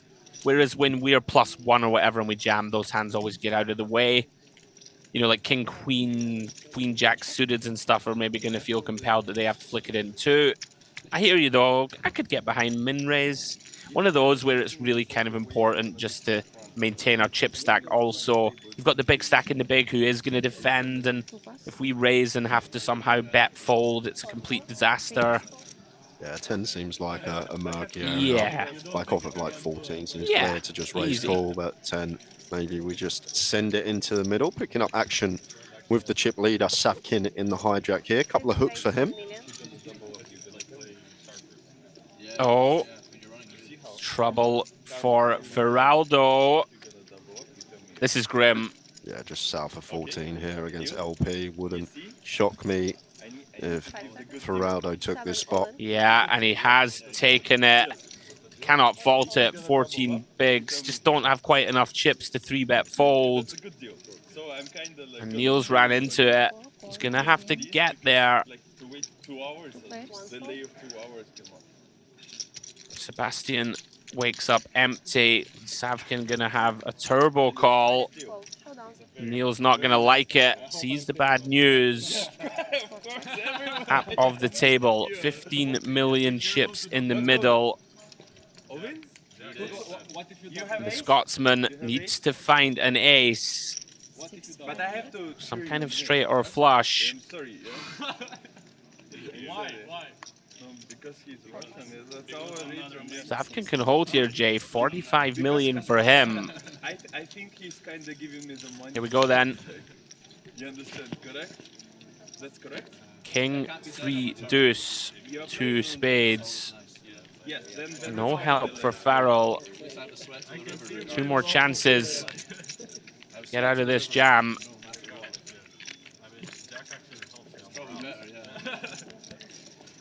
Three of spades on the turn, the blankest of blanks. 2 outs once for Feraldo. Not to be. Here's his side card, 10 on the river. Good game, Neil. 21st place for Neil Farrell. Good for $19,800. Strong run. Just got short, Jay. What can you do? 14 bigs left. Got to send that one in. Seemed to be dealt out for the first hour as well. Can't really recall him V-pipping any hand, so just goes like that sometimes. These aren't the days you want bad card distribution, and when you look at ace-10 after being dealt spanners for the first hour, it's just too good not to get in against LP, especially the big stack as well. Sapkin's playing well, going to be wide enough. Seems like a bit of a cooler of sorts. Timothy Savkin in for $12 and up to 45 mil. Let's go back to the Onyx. Mr. Perfect versus Banichevich. Looks like check flop here. Yeah. So he has opened with the Jack 9. Intriguing that he decided to check flop. Oh, would you look at this from Yeah. Banichevich here, going for the little check raise. It kind of makes some sense, right? When your opponent doesn't c-bet this board, all of a sudden you start giving him more of the sort of queens, jacks, ace, tens of the world that didn't decide to bet. Perhaps a bit confusing spot here for Mr. Perfect. Thinking, right, are you like, what? Aren't you going to lead the turn yourself with a bunch of your king X? Is this a semi-bluff with like a queen jack with a club? I'm going to try and make my straight or potentially bluff you myself on the river. Yeah. It's not something you see much, right? And he goes for the river check, all right. I think the river check's really nice after we elect to check raise turn. Like you said, Mr. Perfect checking back flop, not really going to have too much king X, and maybe weighted towards some like ace highs with the ace of clubs, like you say, queen jack that doesn't elect to c-bet. And then we can just potentially pick off some bluffs here. I mean, he's set this up to perfection. Mr. Perfect feeling compelled to have to bluff.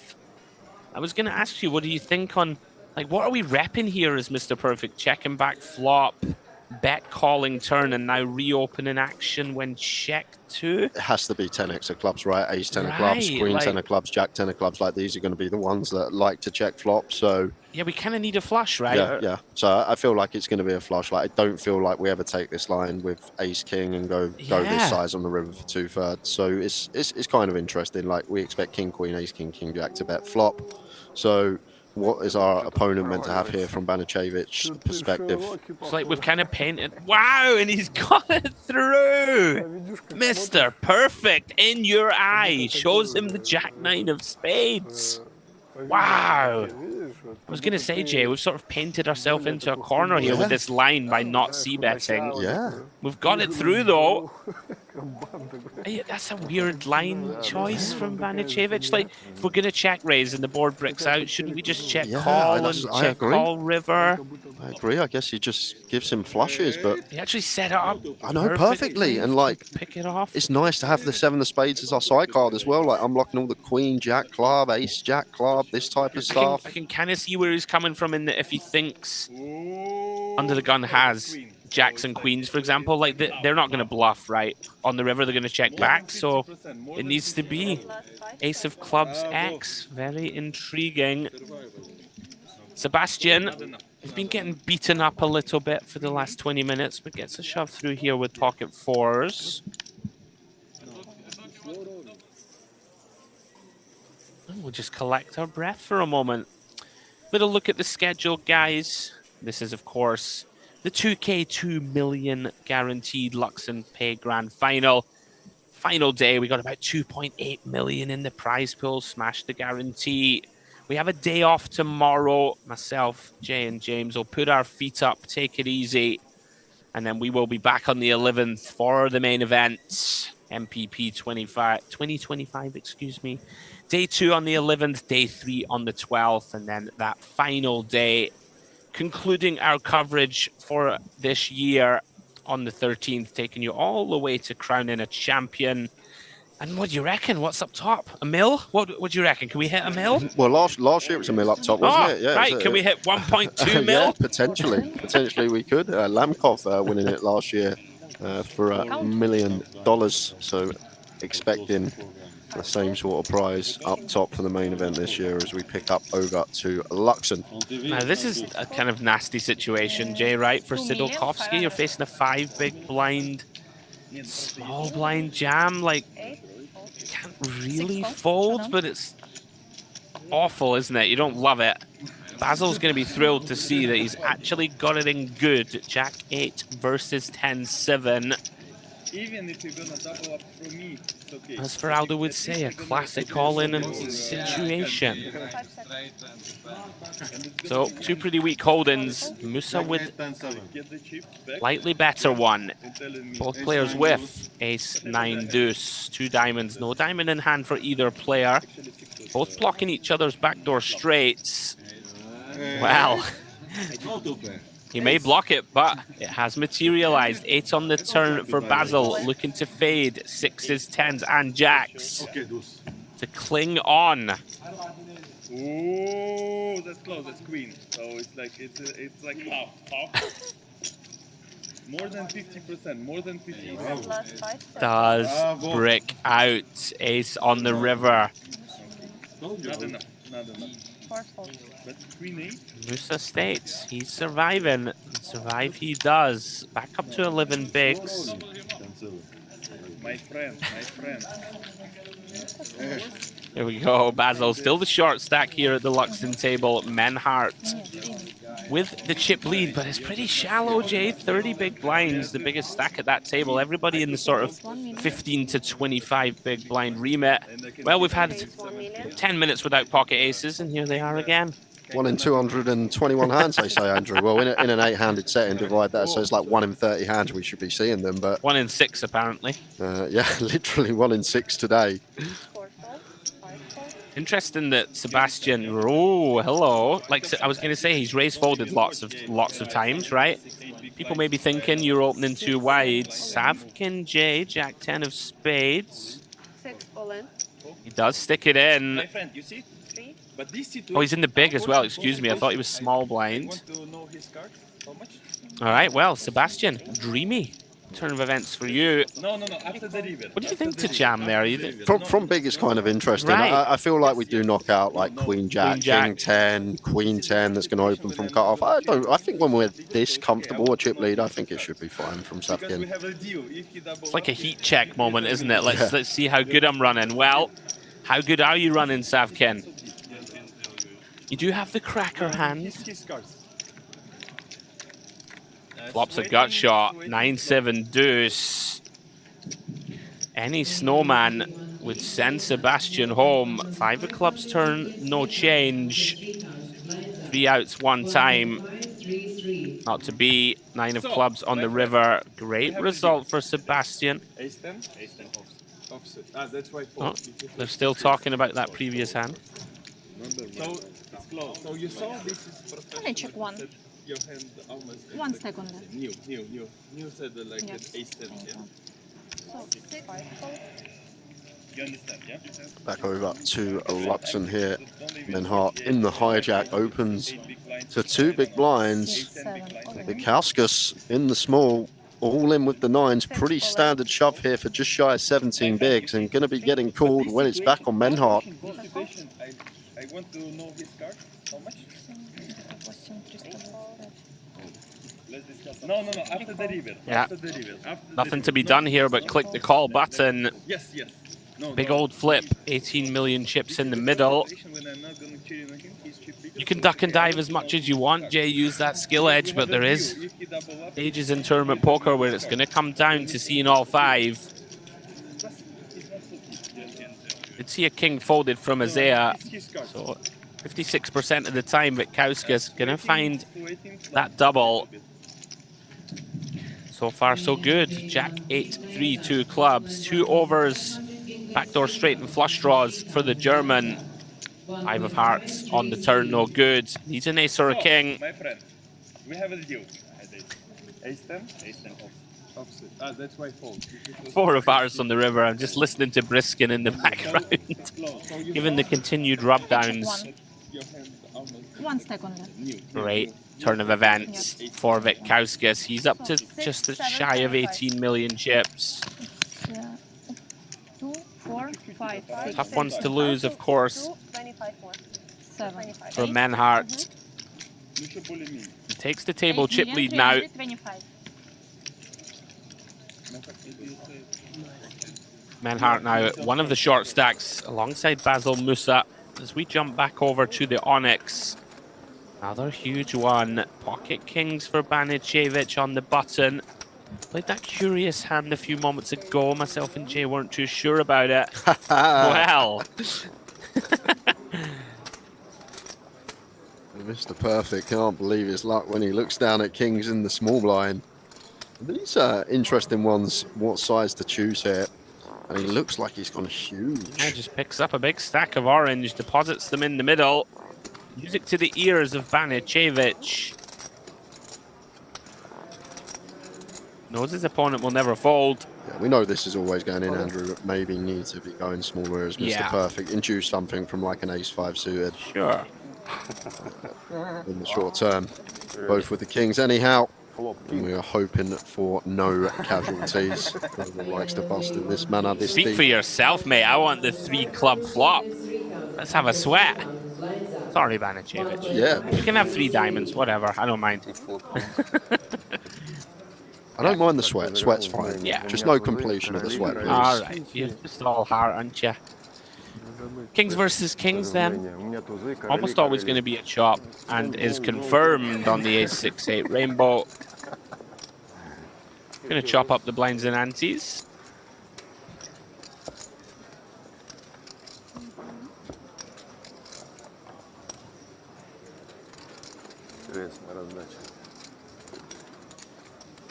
Кто выкинул туз 2?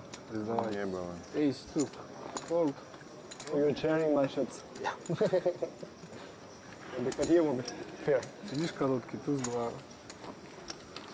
Фолдишь, а Come там on, короли. who's going to double me? Ace fold? Ace fold? No? Ace. Now? When I open?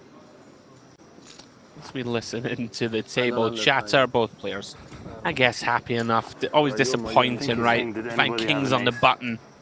Your man reaches for a big old pile of orange. You're like, yes, here we go. Oh, all right, chop it up. Back on Savkin then. Did take that little flesh wound a few moments ago. With the Jack 10 suited now then. Limps in with ace-5 of diamonds. Lepuliak, 50 effective, Jay. Finds a big hand, pocket jacks. Yeah, monster in the big blind, blind on blind confrontation. Just going to be raising this up in position. Yeah, Savkin with a deceptively strong hand of his own. Yeah, expect to just see call in this scenario. We speak a lot about ace-5 suited as an aggressive 3-bet, 4-bet bluff, but blind-on-blind situation like this, we just want to be taking the suited ace to the streets. Yeah, pretty normal stuff so far, and there's a jack in the window, followed by a couple of ducks. Lupuliak flops the second nuts, but you're going to be feeling pretty good about life. Why I'm so comfortable? I think I like this to continue with bet. Like, you know, a player like Savkin, you're going to give him opportunities, right? If he has some ace highs like this, they're going to continue. Might check raises with some bluffs wrapping around the jack and all that good stuff. Does call. Lupuliak loving life, probably praying for a club. And there is one. 9 of clubs turn now. Mandatory? Like, do we just keep putting money in, Jay, or do we check and allow the sort of King 10 of hearts type hands to just bluff us on the river? What's the plan? Yeah, I feel like we just want to go for like all the value against a flush here. Even a deuce can still be in there. Some suited deuce X blind on blind. Like, we're not going to get a river bet from ace highs, king highs anyway. Like, these probably want to check and just try and show down, still beating some trash holdings. So as Lupuliak here, like the decision to go for a second barrel. We just want to get the maximum against flushes, deuce X, rather than checking back, potentially giving like a deuce a chance to bet fold river on a fourth club or something along those lines. Yeah, you might think that some of the sort of hands that Sav can have that are air balls can be like, you know, the sort of, well, they're not an air ball on a 9, you understand where I'm coming from, like the Queen 10 of hearts and stuff like this that's check called 1. Going to continue, right, on a 9 turn. Especially against that size. Yeah. Yeah, I like the decision to bet turn there. I know it can be easy to just check back because we have a lock on the hand, but we need to think about our opponent's range, and we want to try and get as many chips as possible against the turn flushes and the flop trick deuces. Yeah, makes a lot of sense. All right, back to the Onyx we go. Open from Kirichenko from under the gun with pocket 8s. Voronin deciding to flat +1 with the Queen Jack of clubs. Allows Kuktarev to complete with 8-6-0. Pretty wide one from him. Through to the Ace-Jack 6. Voronin flopping best. Can't know it, of course, on that ace-high texture. Yeah, so as Kirichenko here, assuming that the big blind is going to be playing in flow, should see a lot of checks once again. General rule of thumb that I always say, when sat next to someone on your direct left out of position, we do a hell of a lot of checking in theory. Yeah, one of those I think that we can bet quite often from under the gun, but especially against +1 who has this like really pretty strong range that's heavily condensed around this board, I would venture. All the sort of ace-queen suiteds, king-queen suiteds of the world are going to be in there. And like even at this spot, this stage of the tournament, like +1 here probably shouldn't even have like 8s, 7s, 5s, this type of stuff. I remember seeing a spot a couple of months ago when it's like last 3% and a big field. +1 opens, 9s is a mixed call fold from +2. Like, it's just so an ugly spot. It's one of these where we shouldn't even have stuff like 7s and 5s in there. But look, this. Here comes Kirichenko though. It's a nice price, to be fair. Just seen the size in 600k to win 4.4. So it's between 20% and quarter choice from Voronin. Maybe just to get coverage to rivers could be the idea from Voronin. Go for this small size, get a free river card, checking in position, which our hand should probably be doing anyway. I guess the only problem with that is you start to look kind of capped and a little weak, right, when we're not betting turn. So is the plan to bluff as Kirichenko, or are we just hoping to beat like the king-queen suited of this world? Yeah, it's an intriguing spot. I mean, we can still have a lot of strong hands, right, when we check call flop. It's not like we just never have anything good, right? Yeah. You can still have like ace queen yourself, right? We can still have ace king. We can still have ace jack. Like, still have a lot of strong hands in range. Queen jack of clubs for Voronin gonna be good and takes a small one. Very nice pickup for him. 25 million now. Это вот красивые, нормально разговаривали, красивый выиграл. Так не стал это выкидывал. ставить ничего. So one of the remaining 20 in this field will be crowned the Luxon Pay Grand Final champion later this evening. Over to Luxon. Musa, 11 blinds plus 1. Decision, Jay. 4 raise 5. Just decides time to go. Just going to put the lot in. 6 fold. Yeah, kind of. Seems okay, right? Yeah, 11 bigs. The only one problem I have with this, like if we're shoving ace queen, ace king here for 11, like we can't just open every suited ace x to 2 big blinds, because then we create what's called too big a raise fold gap. And if people are aware that our 2 big blind range is just going to be aces and kings specifically, they can then just attack with ace x and 3-bet us relentlessly. So it is sometimes good to have some of these like ace king in there. Maybe we choose suited as raise to 2 big blinds to induce, just because we don't want to create what's called a raise fold gap. But either way, wow, we are gonna get some action here from Gonza. Oh, what a spot this is turning into for Musa. You would imagine Gonza too strong a hand to fold. He agrees. In they go. Oh, oh wow.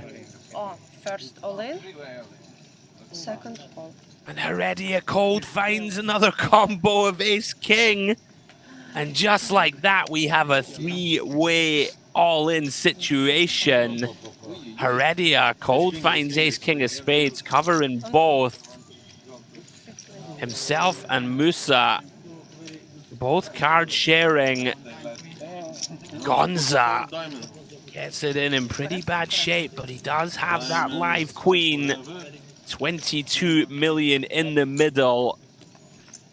Oh, and it's right there in the window, Jay. Queen, Jack 3. Just like that, Musa on the verge of elimination. Heredia on the verge of being crippled. Gonza paces the floor, trying to fade 10s and kings. Very clean. 4 of clubs, turn, shake of the head from Heredia. One more card to fade for Gonza to skyrocket up to 22 mil.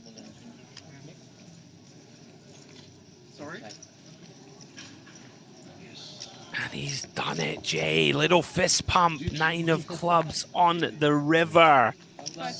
GG's to Basil Musa. Great run, sir. Stalwart of this poker room. Unfortunate. Gets it in. Good shape. And Heredia also crippled as we say goodbye to Basil. 19.8k for him. Down to 19. Grim, Jay, to bust like that.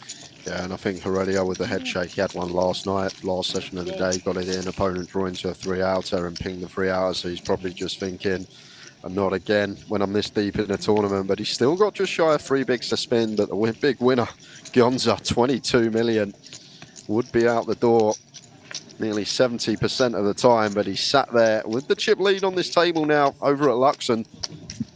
Yeah, that's got to feel good. Things were looking bleak.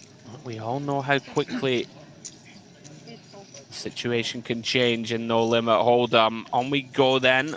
Sidolkovsky here under the gun. 7-5 of clubs into the muck. 5 seconds. 7 fold. 1 fold. Walk is okay. Walk is okay. Round to Isaiah. You wouldn't imagine much of a decision here. Walk or no walk? No pay jumps now, Jay, right? No, next pay jump is when we're at 15 players, so a while before the next ladder. Round to the blinds then. Heredia, fresh off that bad beat. Well, just over 2 bigs. 10-9 off. More than enough, you would imagine. In they go. This is ugly for Menhart. We can't fold, Jay, right? Any 2 sub 3 when we're in the big, yep.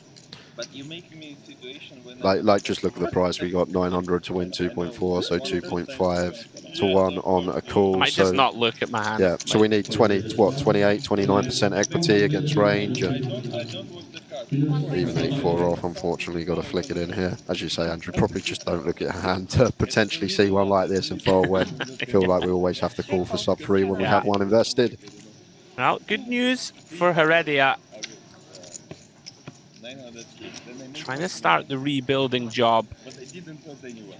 So it was a good, not Most of the time, 68% of the time that is gonna hold, but falls behind on the Queen 8-6. However, it's a stone coin flip. 7s, 9s, 10s, and jacks. That's a terrible card. 8 on the turn. Improves Menhart. 2 trip 8s. GG's Heredia. Very sad way to bust any tournament, especially one as big as this. He is out of here in 19th place. Good run, sir. Played very well. Sometimes, Jay, poker gods just deciding this one's not for you, my friend. Anyone that's been around the block in this game knows how much variance there is in tournament poker, especially live tournament poker, when it can take years, decades sometimes to realize expectation. Great result for Menhart. On the short stack himself, gets a little more breathing room. Back to DTT Live we go. Absolutely loving Briskin, by the way. Just quite the character. Sebastian's like, would you stop looking at me? It's look constantly on the eyeball. Opens to a mill. With the Jack 9 off on the button, Alexandrov with the decision. Looks like calling chips with the Queen 10. Yeah, it feels like the only way to go here. Offsuit Queen 10 at this stack. 5, 3 deuce, 2 hearts. Neither player a fan of this one. Floor, table 3. First decision falls on Sebastian. One of these that on the face of it, Jay, like you just don't really love for obvious reasons. But, you know, most of the ace-X are all in pre already. Deuces through 9s, 10s, they're all in pre already. So, like, some merit in my eyes to just betting and try and fold out the Queen and King highs of this world, right? Like, it's not fun, is it? But I think I quite like this. Yeah, I feel like it is maybe one that's going to be a good step here. Yeah. Heart in hand as well, just slight bit of removal to some check jams, the 2 overcards, flush draw type stuff.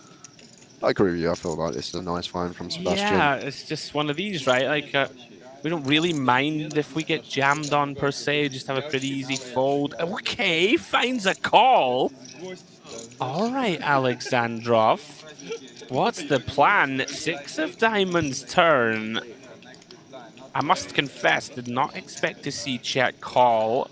Yeah, it's kind of interesting now because now Sebastian, and we're thinking about our opponent's range at this stack depth when he's got 8 pigs left in his stack. If he's got a flush draw, 2 overcards, it's just probably going to be jamming the flop. But now we're met with lead, and Alexandrov just going to say, I've got more 4x than you, buddy.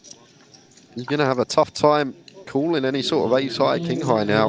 I mean, this takes a lot of heart to pull the trigger on this line. It kind of, like Sebastian kind of smelling a rat though, Jay, right? Like, don't a bunch of the 4x like donk themselves, like even potentially jam Check, flop? jam, flop, yeah.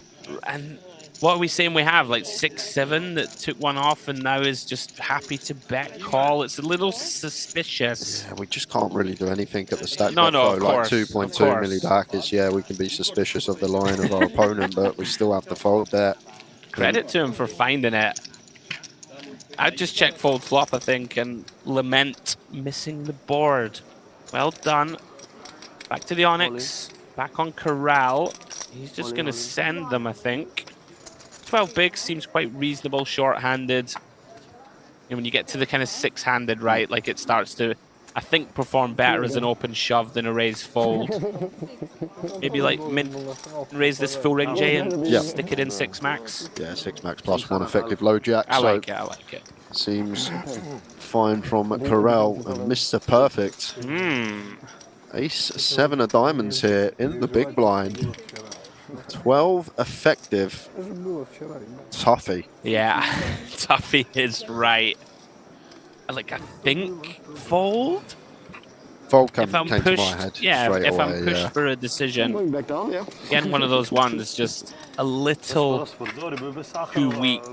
Ace-9 suited, just even that right at this stage of a tournament, you're not thrilled with life. I like fold. Hurtle on. Final table beginning to come into view. 18 players left. Back to DTD Live. Lupuliak with the kings. Savkin defends. Comes up empty. Yeah, I'm just going to have high frequency bets on the Queen Deuce 5. Gun versus big blind. And our hand obviously liking to bet. But not going to be getting any action from the 9 high of Savkin. Dish straight into the muck. Yeah, Lupuliak just kind of casually going about his business. We haven't really seen him lose a pot. That's always a nice place to be. Up to 30 million now. Very composed presence at the table. Yeah, most of his cash is either coming over in Romania or here in Cyprus. Lupuliak, $110,000 in live earnings. Could potentially quadruple that with a win today. Let's go. Back to Corral then. 7-6 of clubs in the small. How much? Is just going to send them. That makes sense to me. 15 bigs. Seems like quite a nice one. 7-4. Just to go ahead and spin the wheel. Jack 10 suited here for Kuktarev. 7-5-25. Snapping it off for chips. You call? No, That's no, fold no. though. I just want to play with. You just beautiful said, did cards. you call? No. Okay. Inwardly, Life thank is God. I want Surprised he have folded your quite chips. so quickly, I must have say. mine. Like, yes. obviously You want calling the for card, the chips, hand? right? And And the chip. With that, guys, we are going to head into one more hand before the break with less than a minute on the clock before we take 25. very nice. Yep, DTD live table open from Sebastian, defended by Lupuliak. He is an interesting one. Ace-4 with the ace of diamonds. Top pair for Sebastian. It's going to be quite an interesting one here versus LP. Or not okay. actually met by a C-bet. Deuce of spades on the turn with this ace of diamonds in there as well. And it's kind of an interesting one now, Andrew, because we expect like the queen jack, the king jack, like these type of hands to potentially go for a bet on the 10 high board. So maybe going to assess that Sebastian has a lot of better ace highs and potentially could start bluffing here with the fake diamond draw and the gut shot on this deuce of spades turn. Yeah, time to put money in, I would suggest. Lupuliak agrees. This is a really nice disguise from Sebastian. Knows on a low card, his opponent likely to start firing money into the pot.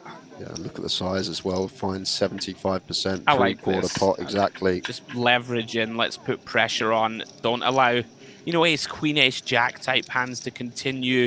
Put a hand like an ace-3 suited in a tough spot, right? The bottom pair checkbacks. Once he gets called, oh well. Here we go. Here we go, indeed. And this is just going to have to be a mandatory bet here for Lupuliak, whether he goes for the lot He's and going to asks for jam it all. here. I would be shocked if he doesn't shove. You can kind of rule out, right, pocket jacks. Like, the main trap is top set, right? Pocket 10s.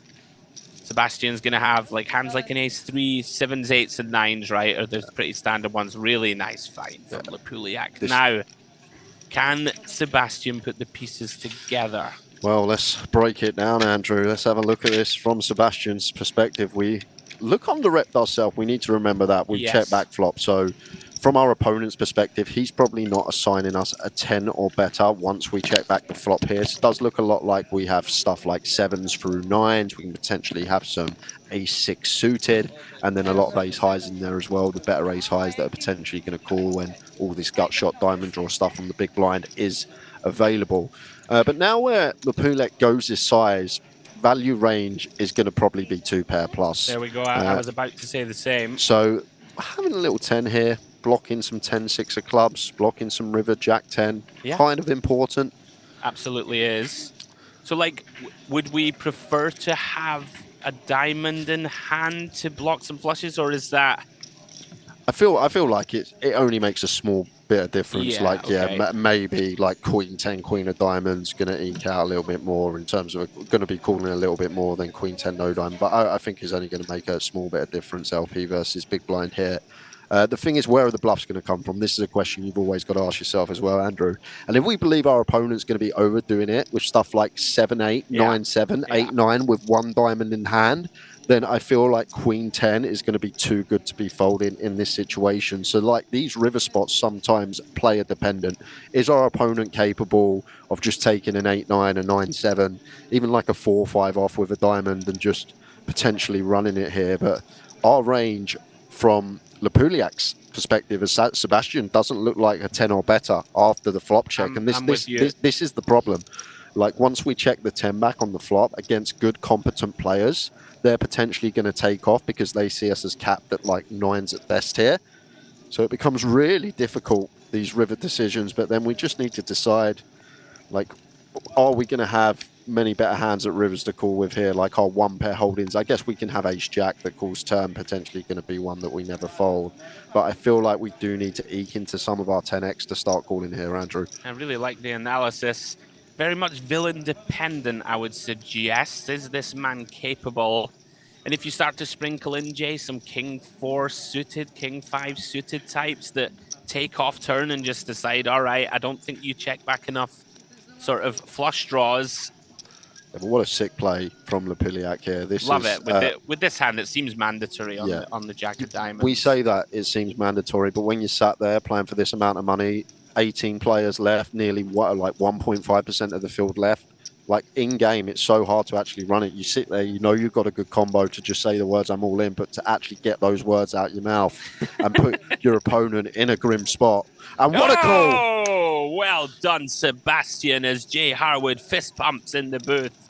I think I'm with you. If we're going to check back, you know, we've set the trap. We're against an aggressive opponent who's going to find bluffs. Well done, Sebastian. You don't make a final table. Every tournament you cash not making sick calls once in a while. And Sebastian, 3 cashes on the database, 3 final tables, and that call may just propel him to his 4th.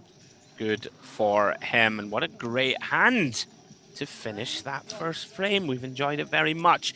Hope you guys are enjoying the coverage. We certainly enjoy bringing it to you. We're down to 18 players. We'll have a little quick look at the leaderboards. I'll take you through the Luxon table first. Adrian Strobel, 22.4 mil, good for 56 bigs in the table. Chip lead Gonza, who won that 3-way. Ace Queen versus the 2 Ace Kings, very healthy with 16 million. Bukowskis and Sidolkovsky, middle of the pack. Menhart, Kadartsev, and Heredia completing the lineup. Wait a minute, though, didn't Heredia bust? Am I right? You are right. Right, so we'll take it with a little pinch of salt in any case over the DTD live table. Yeah, you know what, guys? I'm just going to ignore these. They're a little out of date. We won't worry about that, Jay. We'll just discuss. What a call from Sebastian just a moment ago. Little conclusions on the frame. Savkin making a move. Sebastian now, of course, with that big hero keeping himself in the hunt. Yeah, and it's not just the chips he's got, it's the momentum now, which is massive in this game. It just gives you a lot of confidence when you're at the table making these correct decisions and getting the good results, seeing your opponents bluffing. It's just going to be great for us going forward. And as I said, Sebastian, not much of him on the database, 3 cashes, but 3 final tables in decent sized fields, and looking for 4 cashes and 4 final tables, which is a 100% record of FTs whenever he cashes, which is insane. What an absolute sicko. Yeah, we'll take a breath. So with that, guys, Jay is going to step out of the booth. And James Dempsey will be joining me, guys. We've got a 25-minute break. Don't go too far. Come back for the last 18 of the Luxon Pay Grand Final.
sorry.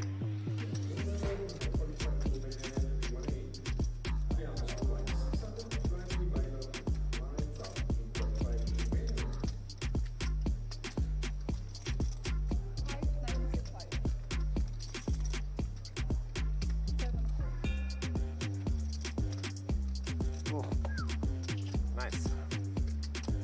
What night? I had sevens. Did y'all? Sevens. Yeah, I figured. Probably close one.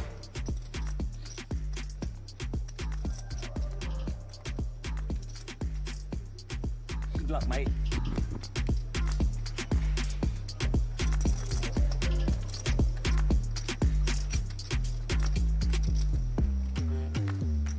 Six. No. Not a six.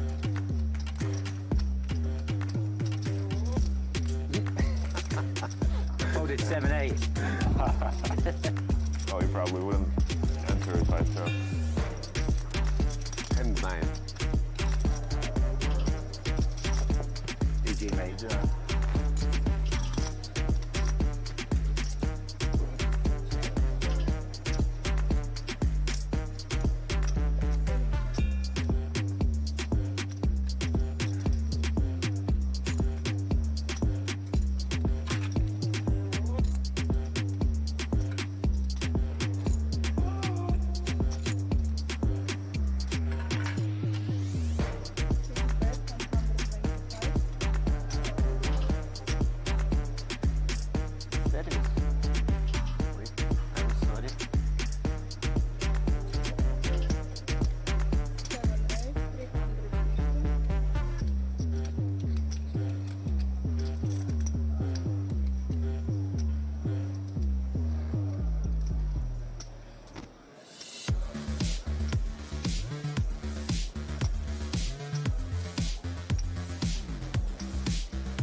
Nu-mi place doncul ăla, știi?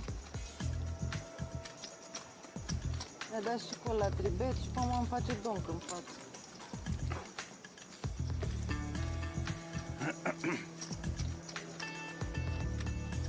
O să aibă un șesar acolo în big.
sigură că-ți dă col, că e prea diferit.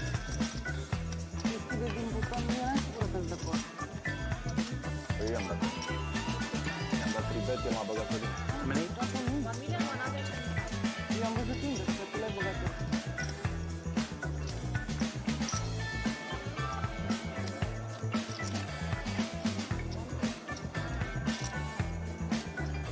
$125. $120.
Welcome back, one and all, to the Mediterranean poker party here at the Merit Royal Diamond.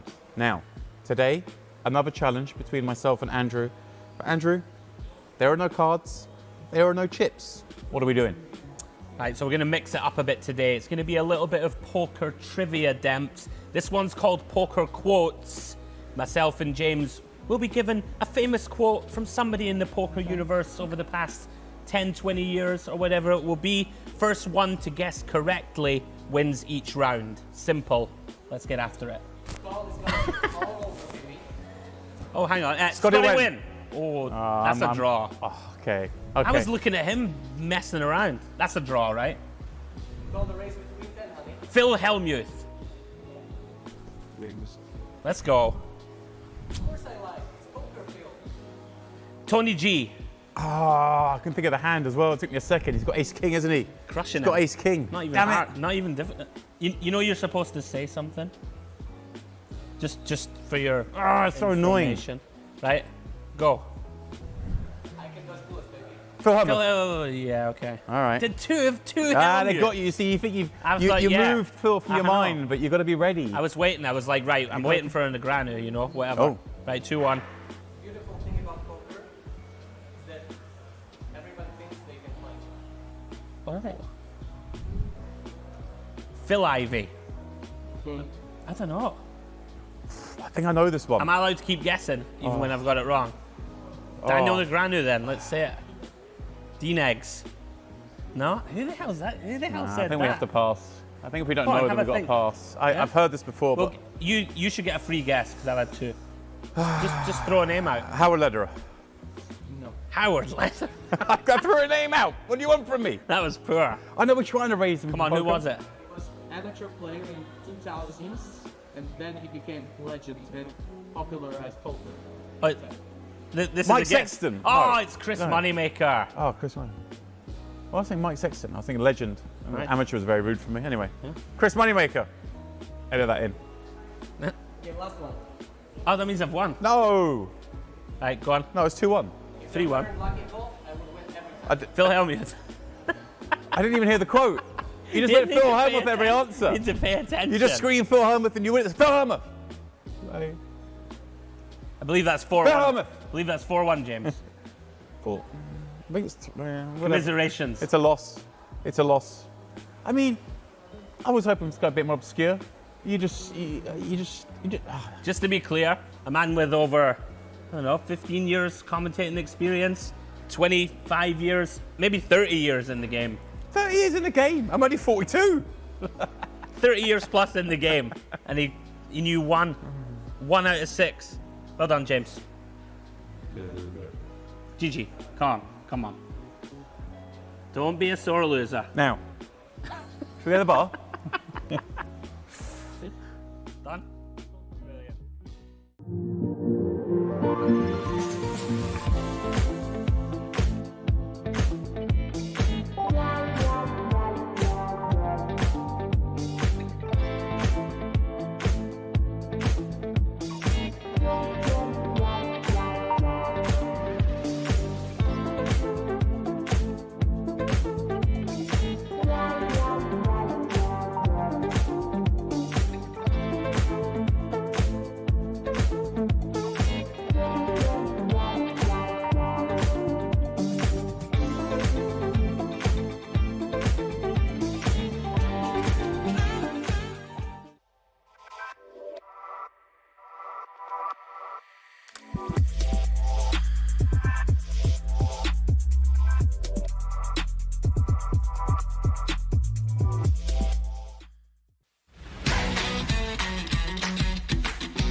Welcome back, one and all, to the Merit Royal Diamond here in gorgeous North Cyprus, where the sun is shining non-stop. And that's not something these final few players care about, because, of course, it is the Luxon Pay Grand final day.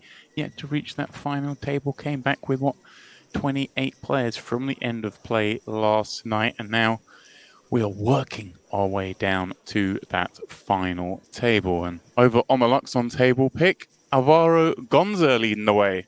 Yes, he did get very lucky. It was somewhat of a cooler. He faced a 10 big blind open shove from Musa, who had found ace king from early. He got it in with ace queen in the small, very reasonable, of course. The big blind cold found ace king as well.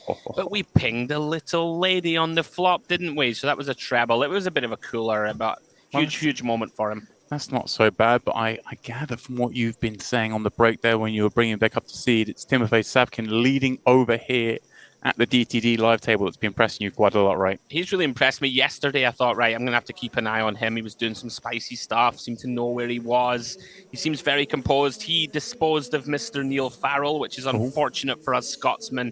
Kind of bit of a cooler against Neil Jacks v Ace 10, and Ionita Sebastian guy to watch. He rode it off hammer for the break, and he found a very nice call down against an aggressive player.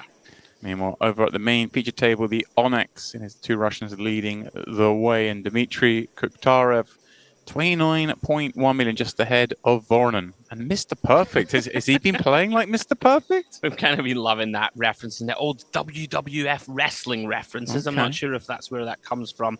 He's played pretty well a few spots. He was involved in a really strange hand where he opened under the gun with Jack 9 suited. It came King 10-8 against the big. He checked back, which you don't normally see. The big blind had King 7. Turn was a 3, which brought the front door flush in. The King 7 checks. It was Banichevich there, who you can see on his right. Mr. Perfect now bluffs, and Banichevich check raised with King 7 no club, which we thought was a bit spicy. Mr. Perfect floated. Oh my word, what is this hand? Yeah, the river was a blank. Banichevich now checked his top pair, and Mr. Perfect bet like 80% of his stack and got it through. So it was a weird hand with a perfect result. Okay. Whether or not it was a perfect line, I'm not so sure. I like how you're caveating. Yeah. It wasn't bad by any means, and it worked, right? If it works, it was good. All right, then. Back over at the Onyx. Play does get underway in the first hand of the frame. We'll see Corral in the cutoff, popping up this 10-9 suited at the new level, 300, 600. Coming in off that shallower stack. This is a man that was in so much of the action last night, Corral. We'll see, still sort of clinging on to a not ideal stack, but hey, we're in the mix. Yeah, I like the cut of his jib. He seems to know where he's at. This is one that I think for chips we could consider just open shoving from cutoff, but this kind of last 3 tables, you know, you don't want to do much open shoving for 14.5. Uses it as a steal and works out nicely.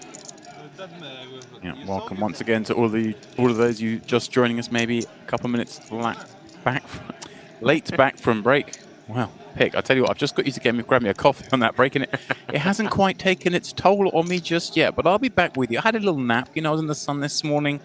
The mind's that little bit slower, but I'm sunstroke, isn't it? I'm racing up the speed. Well, let's not get too dramatic. I don't think, you know, a sunstroke needs to be banded You about. know what but, you know, I'm feeling the effects, shall we say, at the moment. Gotcha.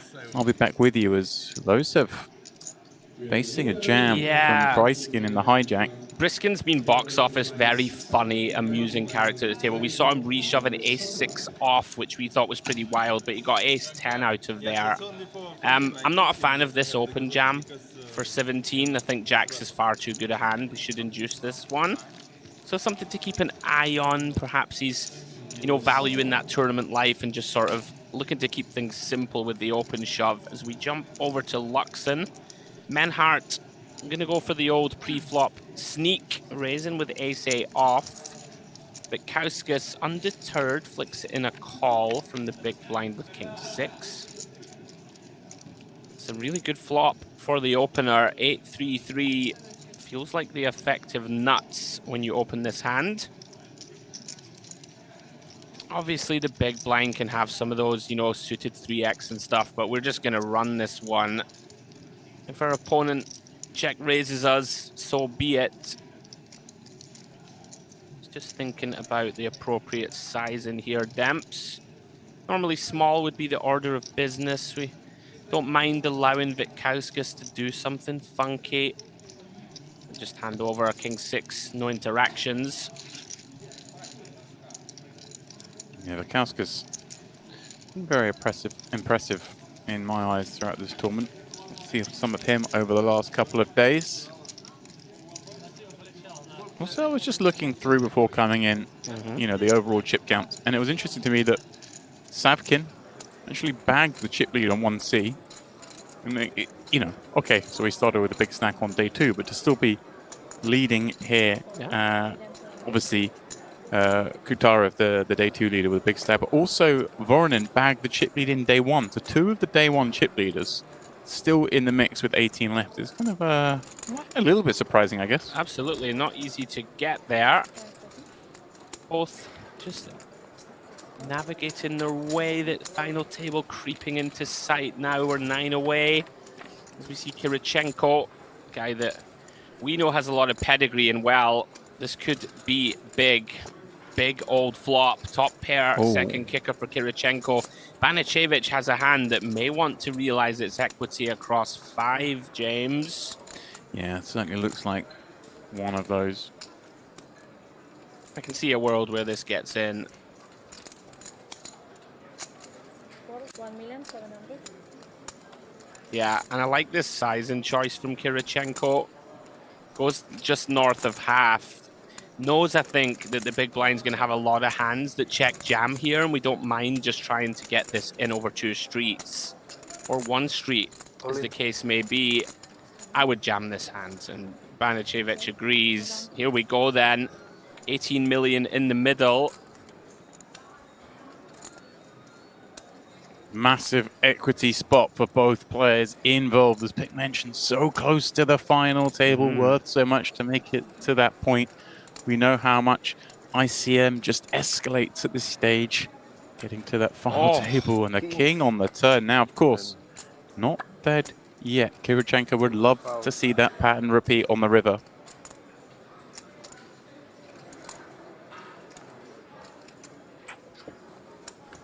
Alas, not to be. Banicevic with a huge double up. Yeah, sometimes the deck just decides we're just always getting this one in at sort of 12 big blinds deep post. It's just there's no getting away from it. Felt like one of those that you just you dealt into it, right? This is it. We're going for it. Yeah, you just shrug your shoulders and say, unfortunately, the coin landed on the wrong side for me this time. Kirichenko only 2.2 back now, Demps. He is on fumes.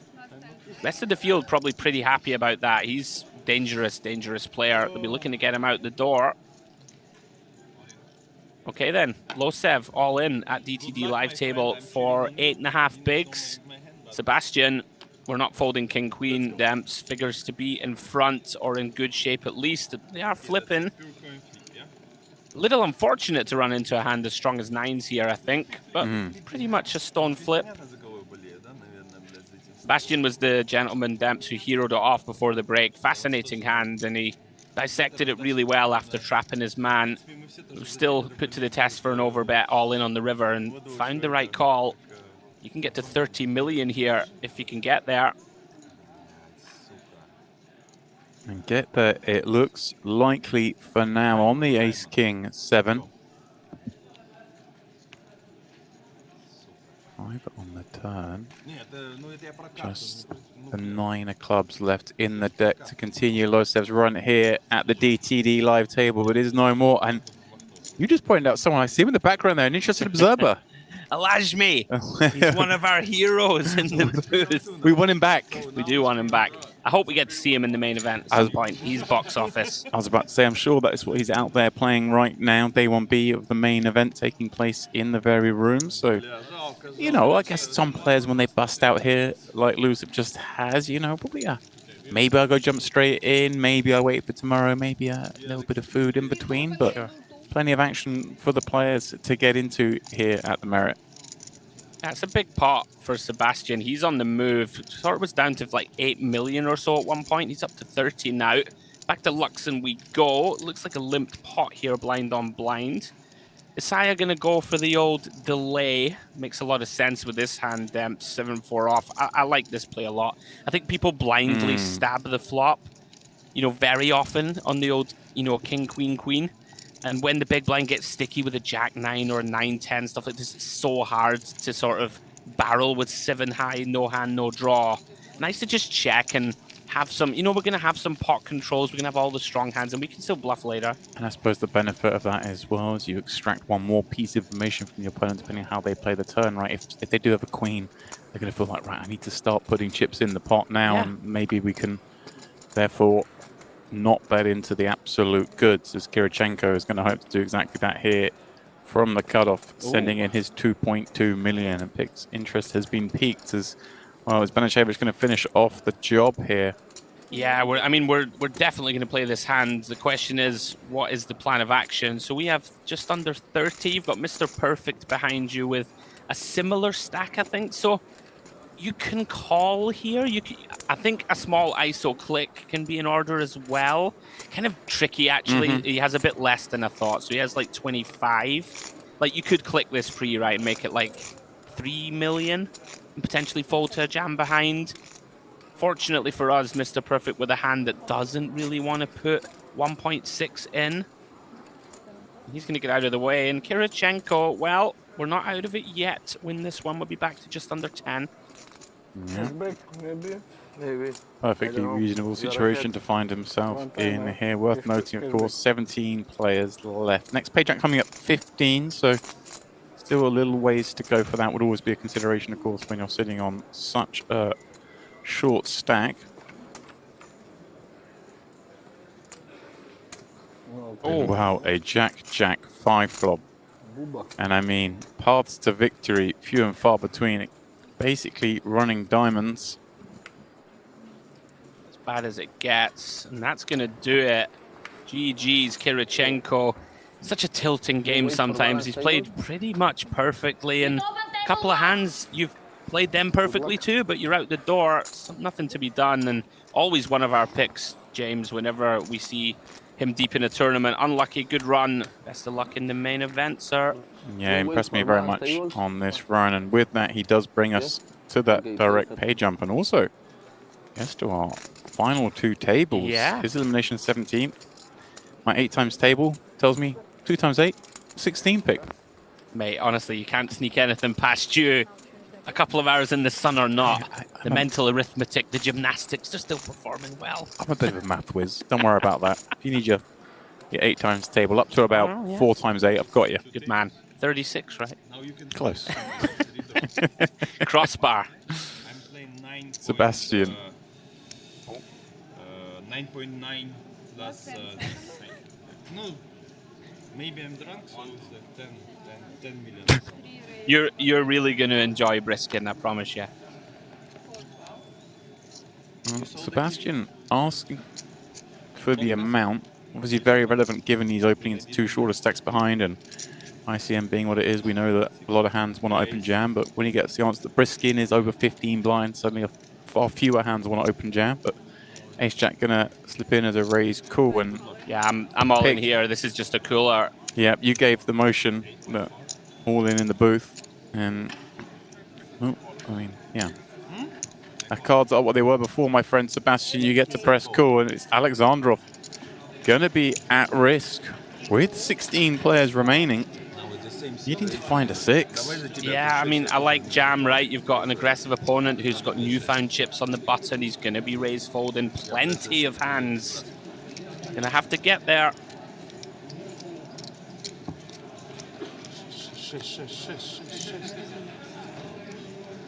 Eight, 4, 4, couple of spades. Sebastian has that covered, but split out's a possibility. 2 or 8. Six for the win. You're also in the deck. Spades not a factor in this particular scenario. Alas. The top of the table. GG's from around the room. Just like that. We are on that pay jump. We're down to 15. $24,000 knocked up. And I'm just going to do a callback here. Okay. To something that Jay said when we were covering the bubble, which was that's the first time we've had a 4K or more pay jump since the bubble.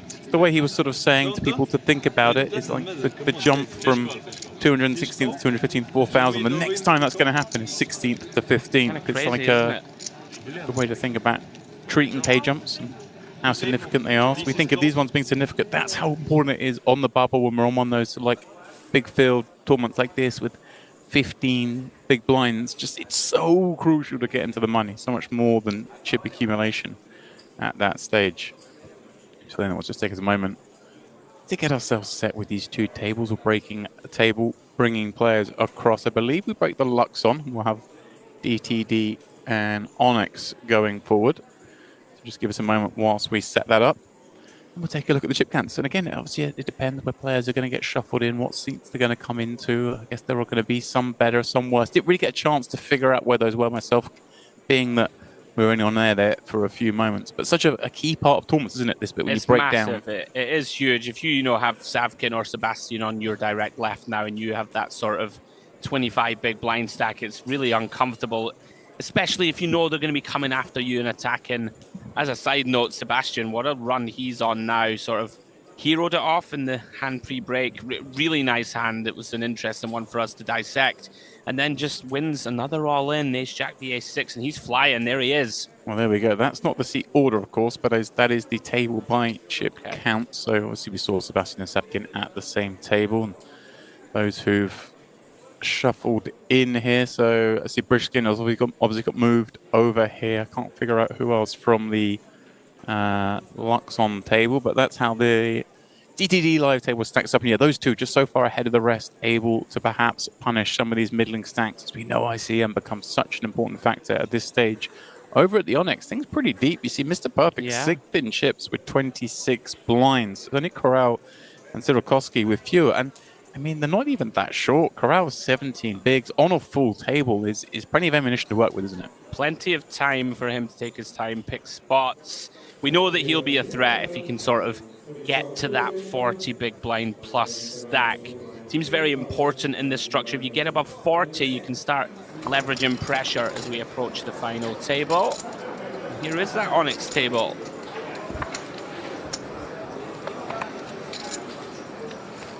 Right, back underway as we work our way down to the final table of this 2K buy-in.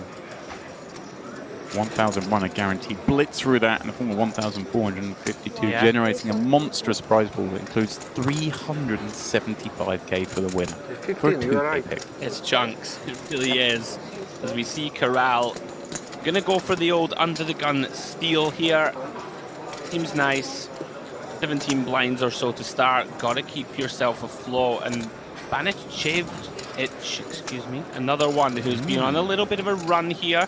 Just dispensed Kirichenko and now finds another premium hand. Yeah, since I've come in the booth, it's been all he on this Onyx table. What a dreamy scenario as he gets to go off the under the gun open. And maybe a little frisky from Corral with the King Jack off under the gun with this stack size. I quite like it. I mean, you still need to find these sort of let's go ahead and look for some combos to steal with. And it's normally these King Queen off, King Jack off, Ace Jack off are the sort of mandatory. I mean, you could fold this with 15 left, but I like it. I think normally, like, people don't mess with this stack depth very often, right? And he's just a little unlucky to run into an Ace King. Maybe. I hear you though. It's one of those. You know, you lose 1.2 million here, the big blind's on you next, all of a sudden we can be down to sort of 6 million. I suppose the saving grace is that, again, they are significant. We've just made one of those pay jumps, the next one not coming at 12. Maybe if there were still 16 left, the worst of these opens we could potentially fold, but... Yeah. All in? I'm a little surprised to see him... Wow. No. Wow. I must admit, I'm shocked at this. Wow, he just thought, hang on a second, Banichevich taking advantage of me first hand at the two tables set up. Thinking he's going to come after me from the button. Wow. And just goes for it with King Jack offsuit. 22 million chips in the middle, out of nowhere, and a 9-4 3-board Corral. 2 cards away from elimination.